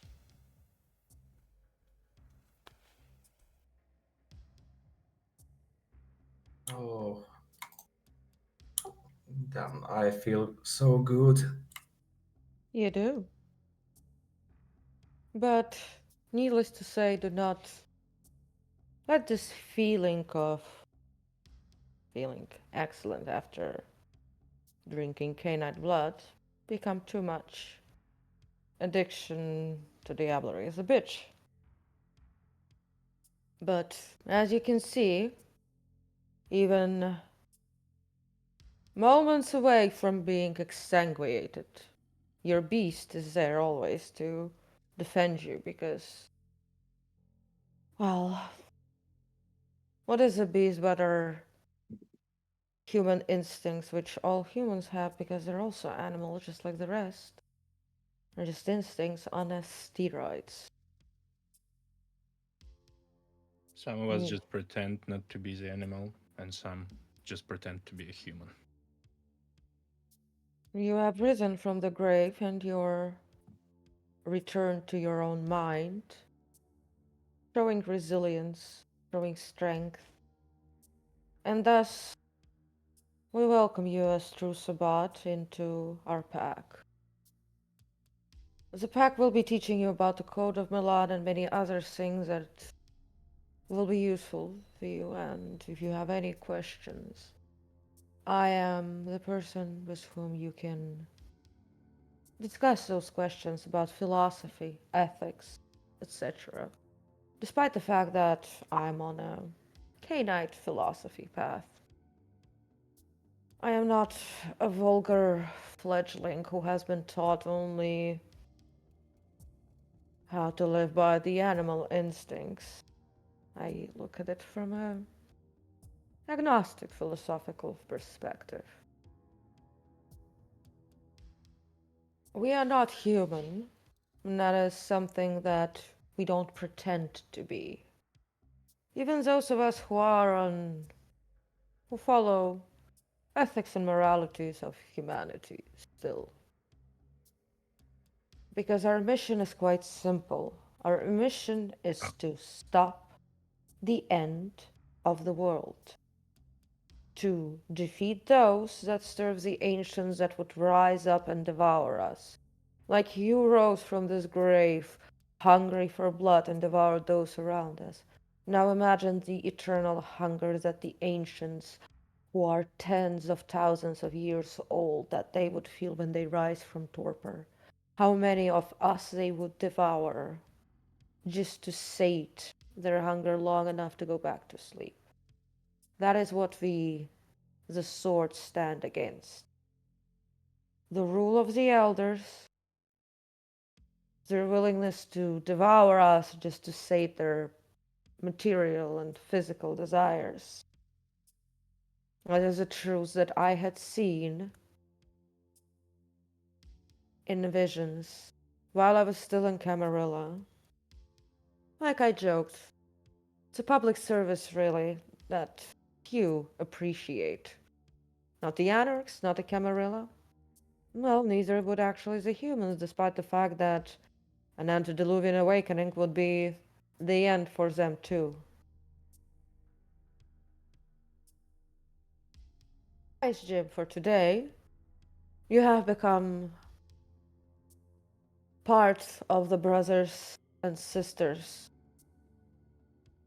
in Cain.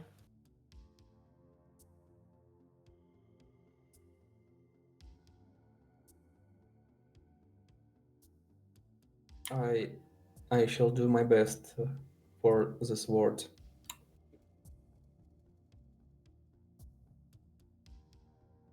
Today you've experienced something that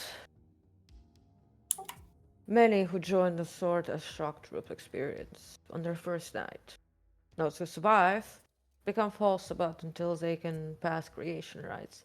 Since you were part of the Camarilla and, well, there was no quick way to arrange a trial such as mine for a defector. No princely position to claim for you. No long-term conspiracy against the tower to organize, especially given your quite public defection. So, today you've experienced something that others experience when they first become vampires in the Sabbat often. Not all, but many. So, when next time you will be at an event or elsewhere,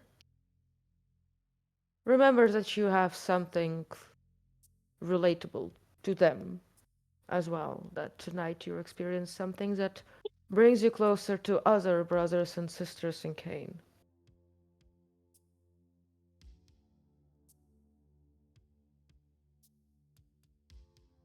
Yes. And as these words are spoken, all of your phones buzz. Actually, no. Larry's phone buzzes, and it's a message from Oswald saying, "Where did you find it?"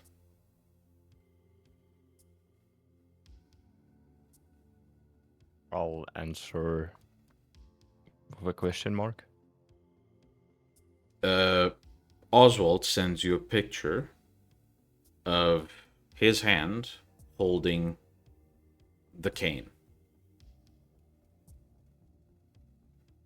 Is the hand alright? Yeah. Fucking rats, fucking Nosferatu, they can hold the cane. Larry, what's going on?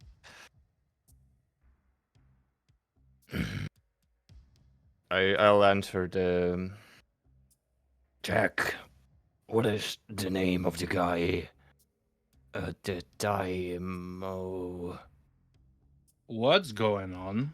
What's the name of the fucking guy? Delmont, that's beside the point. Delmont. What the fuck is going on? Nothing of serious business. Just Oswald found the gain. Yeah, and Fucking god, it was in my study. Yeah, just texted me where I found it from. what was he Tell doing him in? To put What it was- back and not fucking scourge upon my things, okay?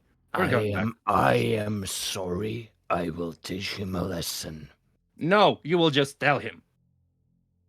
Jack, Let's just this get back. was not supposed to happen. I am sorry. Surely, I can teach lesson too. Let's get back. He is my child. Yes. It is my home and it is my study. By the way, Jim, first lesson. Sometimes there are arguments in the pack. That's why we No. have pact priest. I'm sorry. And that's why the pack priest or the Ductus has to sometimes act as the arbiter. Now, Jack, need I to remind you that Oswald, as of the moment, is not part of the sword, but he's bound to Larry, which means he's whose property? He is Larry's property. Right. Are you allowed to fuck about with his property? Is that I'm not according about to... fucking up or fucking around. I'm about teaching the verbal lesson. Right. Larry, is that acceptable with you? I can do this myself, Jack. It is Larry's prerogative. And child.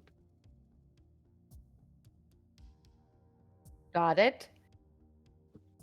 Still, my fucking house. And... Could have asked. well, that's a whole other thing, and Larry's gonna fucking teach him a lesson about snooping about other people's things, right? Also, do you want me to put a fucking Schlachter in your study so that if somebody comes in there without, like, needing to be there, it's like, chomp, chomp, chomp? I should just develop my now late dear cousin abilities. Right. Do it We on my need own. to... we need to... Serena Get looks around the body part. Jim. This area needs to be cleaned up. Can you bury the remains? By the way, I'm off topic. Shouldn't the Cainite? I mean, shouldn't kindred They're fresh bodies as a fucking disappear, They're turn to ashes? actually, Jim, gathers them up and brings them into the house. My Schlachter are gonna clean the rest up. Okay? I'll do that. Yeah. Best not leave any remains in the ground where cops can dig it up. Yeah, that makes sense. Right. I'll start now. Yeah. Start bringing them in, and I'll call my Schlachter to, and Serena basically speaks of like an area in the mansion where he can just throw the body parts. And Remember, the basement is huge fucking basement. yeah, basically I'll drop them off in the basement, and my Schlachter will eat it up. So time to feed Schlachter. All right. So does everyone make their way back to the haven then? Yes. Yeah. because I'm gonna check damages to my study. I will call Oswald while on the way. Mm-hmm. As you Maybe move even back, prior to the flight. Yeah, well, we'll say it's on the way. So as you're heading back, Larry, you begin to call Oswald. It rings, and almost immediately Oswald picks up. Look, you shouldn't have this. It's gonna make you go back to what you were. Do you think it was the staff that corrupted me? Well, I don't know, but this raven's fucking wing buried in my skull, yeah, that I still feel. So I'd rather not have this shit around. It's alright. I can't even hold it. I don't know why you can. You can't hold it. Nobody can. And you're not going to try to use this. If I would not live very long. Why not just dispose of it? I can do that for you. It doesn't For seem to the hurt sakes me. of study, I guess. Okay. It's not even of my property now, it's Shaq's, so it was very inappropriate of you to touch it. There's a moment of silence. And then Oswald says, "Okay, I'll put it back. I'm sorry, but It's maybe alright. maybe talk to him. Tell him to dispose of this. It just looking at it gives me the creeps." It will be fine. It will be disposed of in due time. Yeah, let's hope due time is sooner rather than later. But yeah, sorry. I'll It's apologize in alright. person. Let me put it No, back. you don't need to. Nobody's gonna harm you. Okay. Just Okay. get out of there before they come. Be sure. You're not gonna be in trouble. No, I Alright. can handle it. I don't want you to suffer. Again, another moment of silence, and then you just hear a click of the call ending. And I will make my way there. about a minute or two later, you all arrive at the Haven's front door.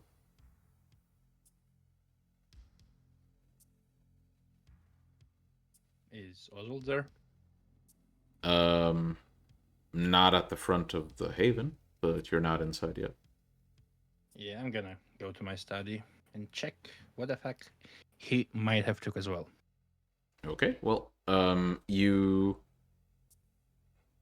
get in the Haven. You walk up the stairs, go to your study, and you see that nothing's missing. The cane is in a slightly shifted position, but it's where you left it, generally speaking.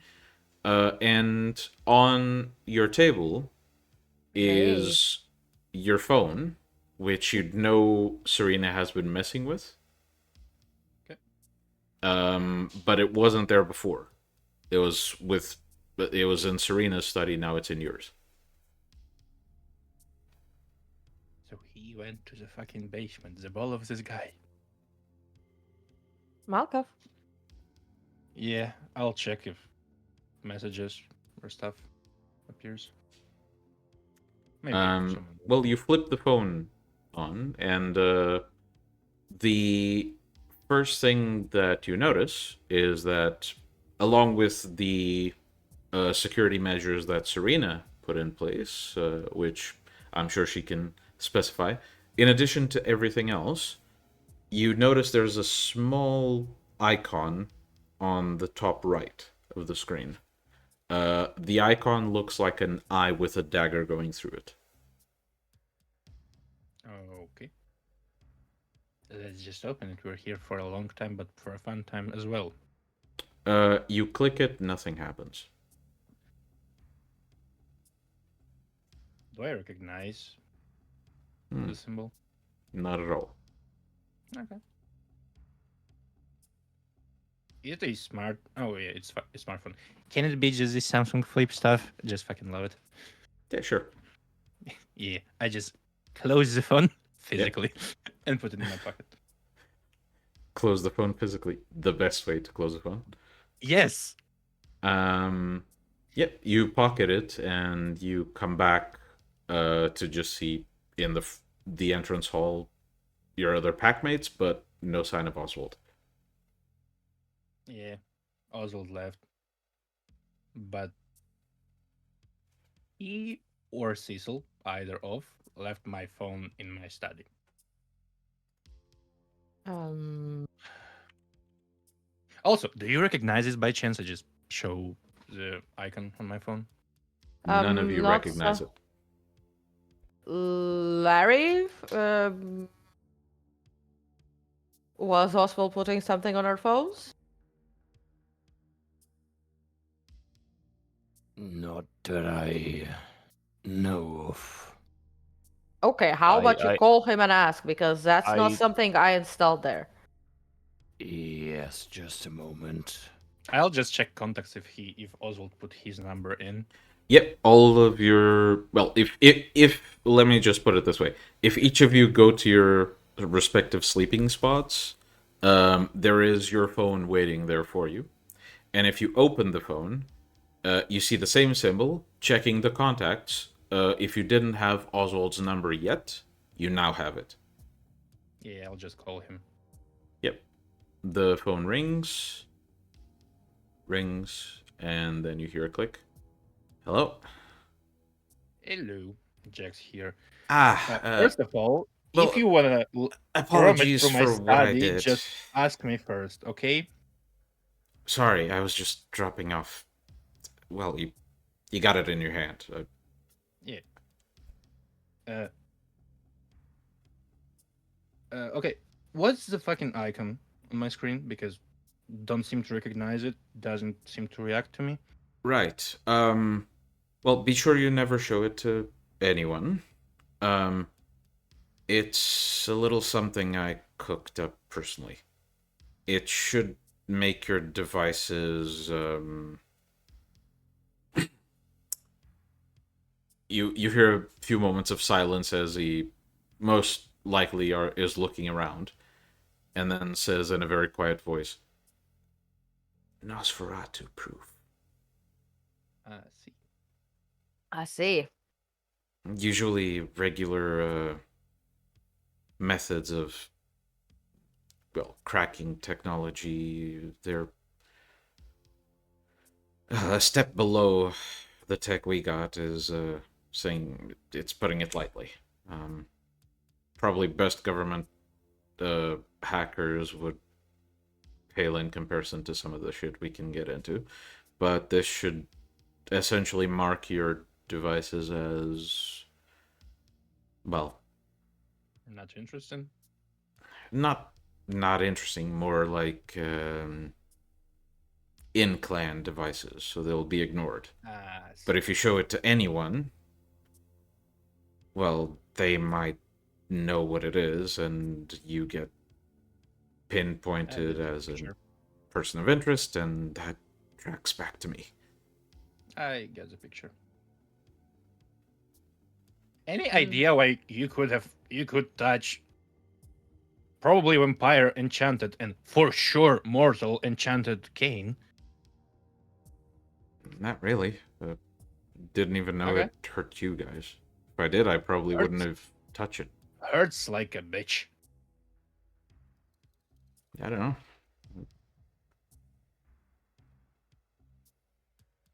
But yeah. Next time you want to visit my study, just ask me first. Apologies. I saw the cane and well, I thought it I brought called some you memories. for sure. Yeah. Let it be a reminder to Larry that he should be a different person now. Yeah. Also, you should probably get a better lock for your study. You should not picklock my study. Well, it wasn't possible to leave the phone inside otherwise, but sure. I suppose. Right. I have to get back to doing some undercover things. So, have a good Yes. night. And there's a click. Mm. Yeah.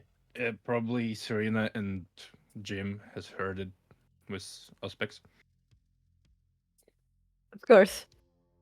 That's So my you know favorite. the drill. You know the drill. That's my favorite pastime, to listen into conversation that I'm not supposed to be hearing. Why wouldn't you get Auspex for that?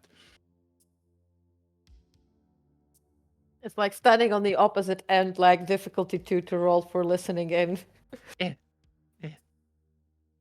I didn't even try to hide it because I have the fucking Shroud of Night. Oh, interesting app. I'm gonna ask.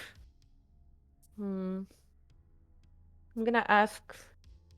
By the way, Jim is not here. He is speaking Schlachter. Yeah. I'll just let Jim know about the phone thing. Right then. Well, normally we'd have a Voldery now again, but I suppose it would be best Abel's when, not present. yeah, when Abel will also be here. Should we check if Cecil has something for us? We can let him know. I'll just go let him know that Jim passed his trial. Okay. And as you begin heading towards the basement, as you're about to open the door opens and Cecil seems to, be sort of in his own mind walking towards the main hall, sort of notices you. And is like, oh, good, you're here. Where's Jim? Eating the Schlachter with the remains of the shovelhead that he had to fight while digging himself up out of a mass grave. I found it quite ironic if he were to pass his creation rites as in a way that many of Sabbath's soldiers have entered the sword. I Sort see. of like a way for him to also relate to them a bit more.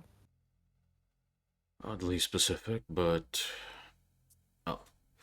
Well, I couldn't set up a trial for him to become a prince in a Camarilla city and then like lead them on for a whole year, could I? point made. Fetch him. I have an announcement to make. Okay. And Serena goes off to find Jim. I hope he's making friends with the Schlachter. Hope. Yeah, you go to the basement and you see Jim basically, drops one of the body parts on the floor, kicks it, and one of the Schlachter like jumps and catches it. It looks weirdly like he's playing fetch with them, very weirdly, and it kind of if you weren't on the path you're on, it would creep you out how naturally he adapted to these fucking things. I see you're making friends. Not a lot of people, not a lot of licks on humanity can find them appealing enough to be around. But I see you like my good boys and girls. Oh, they have their charm. I told you they're beautiful, and it doesn't always mean physically. They have this specific. I mean, I don't know. Physically, they sort of like, don't they remind you sort of like of those naked cats? Well, they do. But still, it's what I see is not only like a creature, but it's also, I consider it also a special art.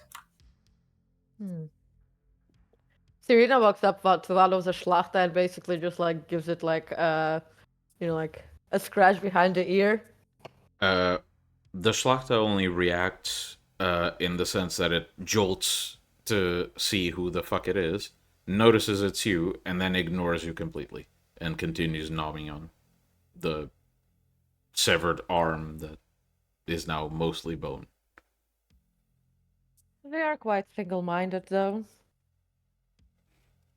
Have to be. They're lobotomized. Is the Makes sense. outside? They Is have the to be outside entertained. clean? Is the outside clean now? Yes, it is. There should be Good. no traces of blood or flesh. Okay, good. Either way, let's go to the main hall. The Ductus has some announcement. And we go. All right. So, by the way, as we go, I explained to Jim that normally, after his successful creation rites, we'd have like straight up the Vauldery, but because Abel's not around, we're going to have them a bit like when Abel's around.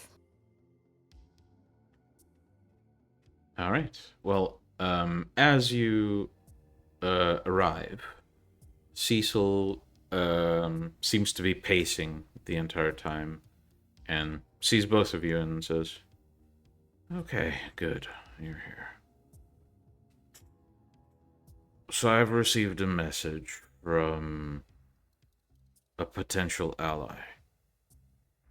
We might be getting information on topics we've recently been investigating. I'm sure most of you can at least understand what I'm talking about. The potential ally is not someone we want to offend. And to give you an indication of how much respect you should have for this one person. We're going to Washington. And we're going to meet a Priscus in private.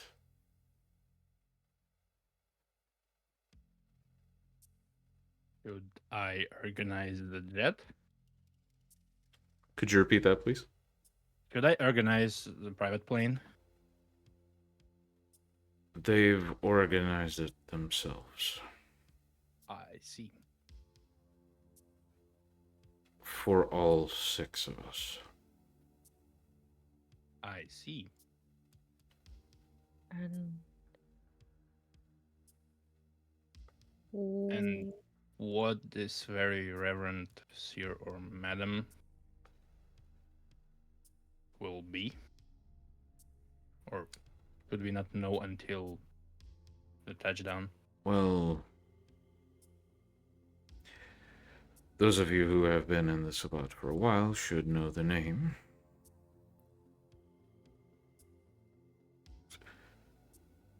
We're going to meet someone you may know as Sasha Vikas. Oh my fucking god. Oh my fucking god. Be careful Sorry. what you say. I'm excited. You shouldn't be. This is not a normal meeting. Yeah, but not every night you get to meet the legend. I'm sorry. Not every night you get to survive one either. Also sure. Also true.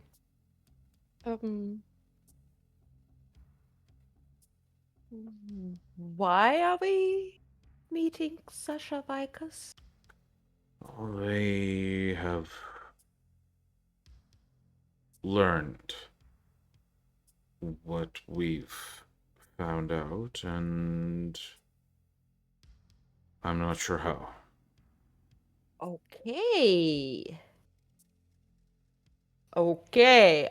Serena takes out a fucking deck, shuffles it, like really fucking nervously, and then draws a card and is like, is Sasha Vikas allied with, like, you know, like that lot? Hmm. I'm on roll now. Yeah. Please botch this and draw a yes. Please. Please. Just fuck this reading up so badly you get the exact opposite information. Fuck you. 1, 2, 3, 4, 5, 6, 7 to divine, and 1, 2, 3, 4, 5, 4 to interpret. So I'm sorry, it's going to be Okay. correct. So Do I know the story of Marcus Vittel? you specifically can roll. Would this be academics? Probably academics or Yeah, so can be politics, etiquette if it was found out. It would be politics. Sure. Kindred politics. Yeah, let's say int politics. Yep. Does Jack- So Sorry, just don't count the last dice because I yeah, that's fine. That's rolled fine. one too many. Yeah, does you Jack don't. know what does Sasha Vikas have in their pants right now? at this Alex, it moment? doesn't matter. Why? Probably It's not about something you that. don't recognize if you know anything about Sasha Vikas. I'm not Um, interested in that. And So excuse me, can we continue? yeah, so Serena, you draw a card. You look at it, and your question was, is Yeah. Okay, Is are they Vitus allied with? you draw the moon. Well, and she just like shows the card to the rest. Well, at least None of you know what this Or- means. yeah, but she's like, well, at least if we have the question whether Vicus is allied with you know who, and I'm not talking about Voldemort here, the answer is a definite no. Cecil then says, the danger is not her allegiances, their allegiances. The danger is events in the past. Wait, do you have some personal connection there? Guess I don't think none of us, the rest of us, do. I'd rather not answer that question. Serena just looks at him with a face. I want to know the answer, but you can tell me in the bedroom. Cecil sort of rolls his eyes and says, I suppose you should know at least the basics. Suffice to say, I unknowingly diablerized Vicus's child.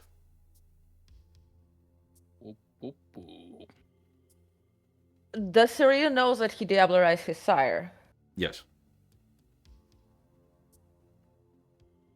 Was that your sire? I'd rather not answer this question.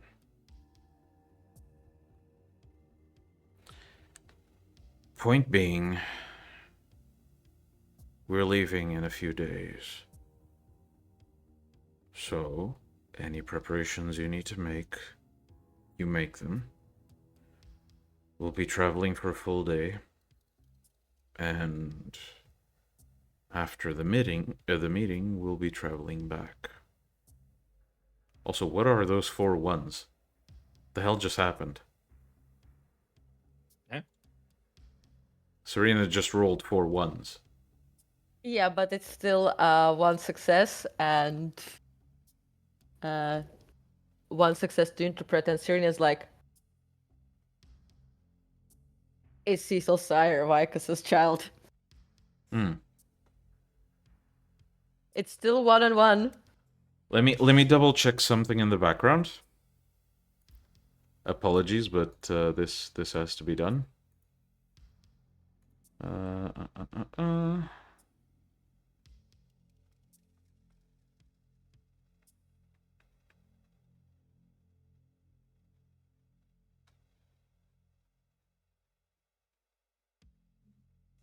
Okay, you're gonna draw this card.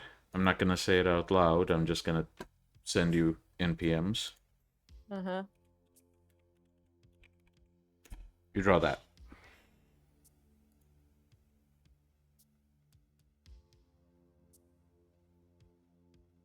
Serena looks at the card weird and just like puts it back.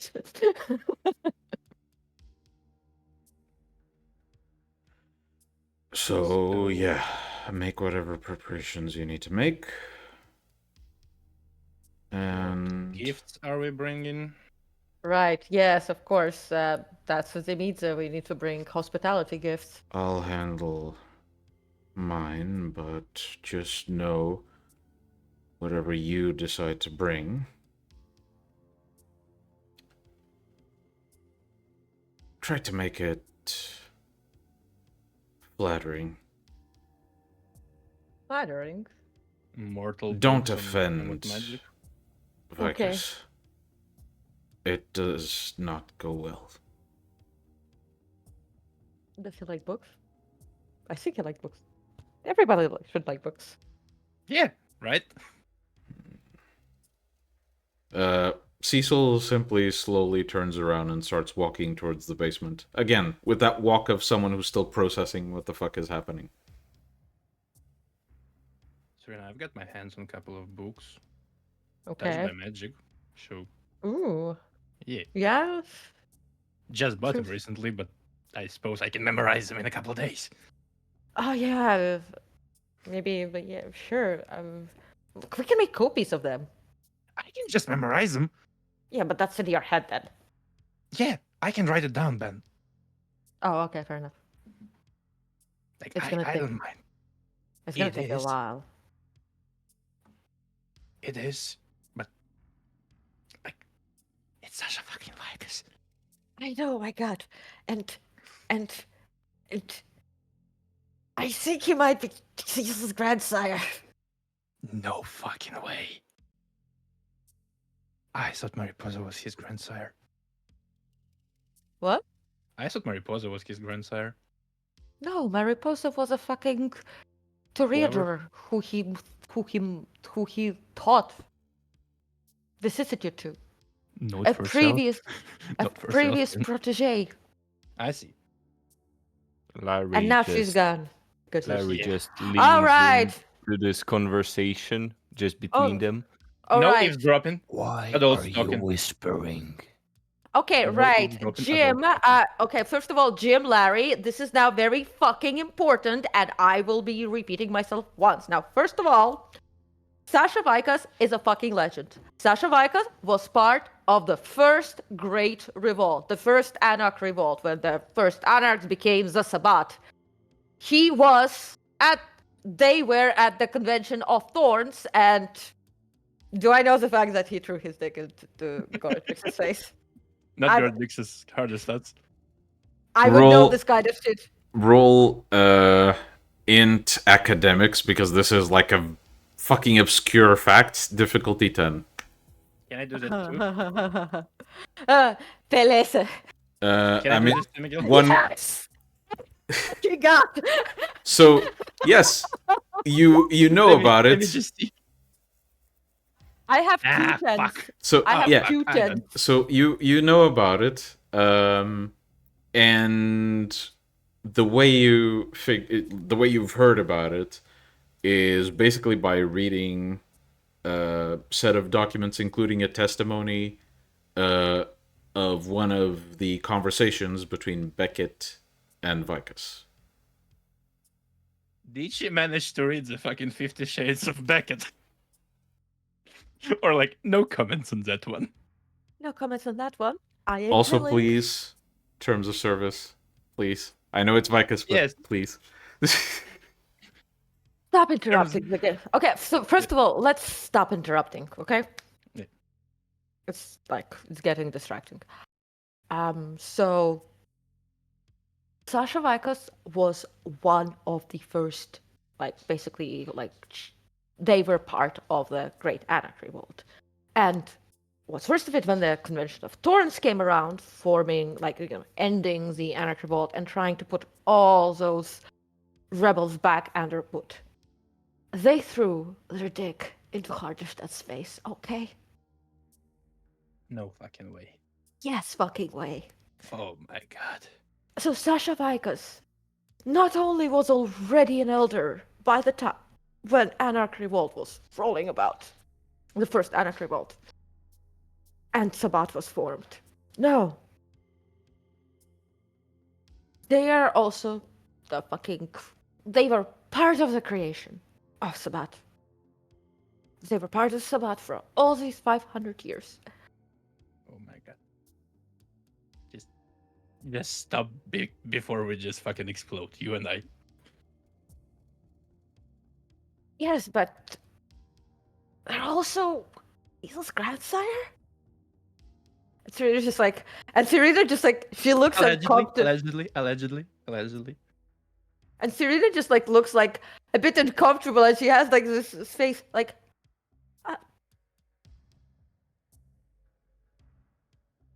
Because in her head, it's like, I did not know that this is the kind of family I'm marrying into. And she's zoned out. So, yes. First of all, you two should know that we address Priscus as very reverend sir or madam. I'm not sure how it applies to Sasha Vikos, but be very respectful. Like, if you give me your respectful at the level of 10, give me 12, and then think twice about what you're gonna say. Right, that's number one. And now this is what it would be if this was just a regular Priscus, like a Lazombra Priscus, like a Setite Priscus, like whatever. No, but this is also Edzimitse. And hospitality and the rules of hospitality are key point on impressing Edzimitse. No fucking funny business in their house. And I'm looking at you, Larry, who tried to go into the sleeping place of Victoria's fucking granddaddy. Was meant to be dead there, right? None of that shit. You feel something somewhere? No, you didn't. It's the same rule like with Appalachian Mountains. If you thought you heard something, or whatever after sunrise, no, you didn't. Same there. You think you feel there's a gargle watching, you think there's something else, you don't feel shit, you stand there, you behave, you speak when you're spoken to, dingus, okay? Because if you don't, you might be breaking fucking hospitality rules in Edzimitse's fucking haven. And that is tantamount to getting your fucking skin peeled off. And even though you're made from stone, trust me, they will find a way to take it off of you, okay? You have a lot of leeway just because this house is not Simisi house. It's my house. Yeah, you do actually. So both of you will need to bring something respectful and polite as a gift, because a part of entering at the Mitz's haven as a guest is the exchange of gifts.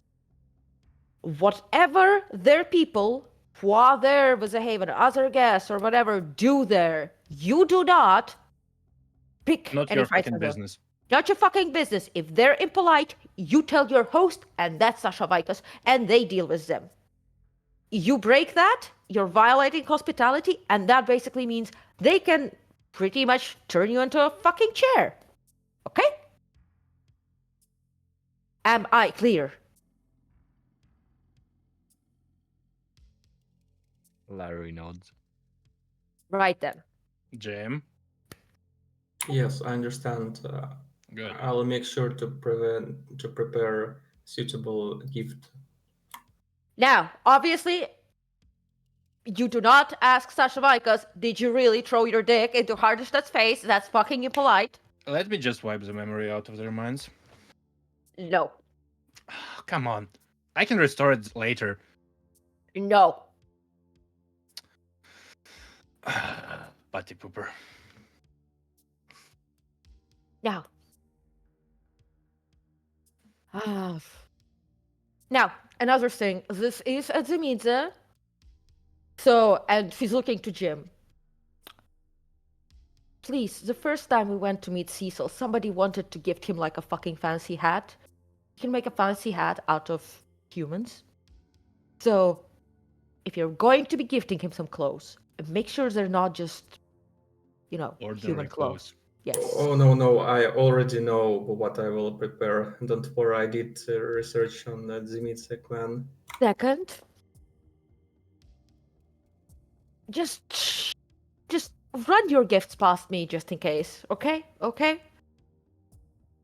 Of course, I'll show you, so you'll decide if it's a suitable gift or not. If it's not, then I'll redo or think of something else. Right, we only have though a couple days, so if you can't find something suitable, go to me and Jack. Jack, I'll also look through my library. Maybe I'll still find something, but I do know that a bunch of stuff a bunch of good things I gave away to Cecil when I was meeting him when I was still part of the tower. Because, man, those Camarilla fucking people wanted to gift him clothes. Oh, Can you no. imagine the clothes? Clothes. Well, if particular Tsimisi is into the fucking fashion, I suppose. No, it's clothes, okay? And the best part was, the first time we came to, like barter bags, we got back the person we wanted to add a clothing item. We were looking for like other Cody, and we got back Cody.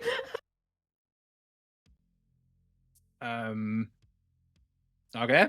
Cecil was very Cody. That's a fashion statement if I see one. Just wearing the fucking anarch. Yes. Yeah. Technically, I've got bunch of books on ghosts, and I need to just check through these books I bought recently. But I can probably just speedrun screenshot and the shit in my head. Who needs sleep after all? Well, as you all think of potential gifts you can bring to the Priscus, we shall leave tonight's session there. I hope you all enjoyed, and I hope you join us next week. In the next episode thank you for joining us. In the next episode, you can see me and Jack being like, "Oh my god!" Fucking nerds. Anyway, we No, hope you it's join just us. fangirls. Just fangirls meeting the K-pop star. Of course. Anyway, we hope you join us next week in the next episode of Vampire the Masquerade Beyond Armageddon. Bye-bye. See you around. Bye.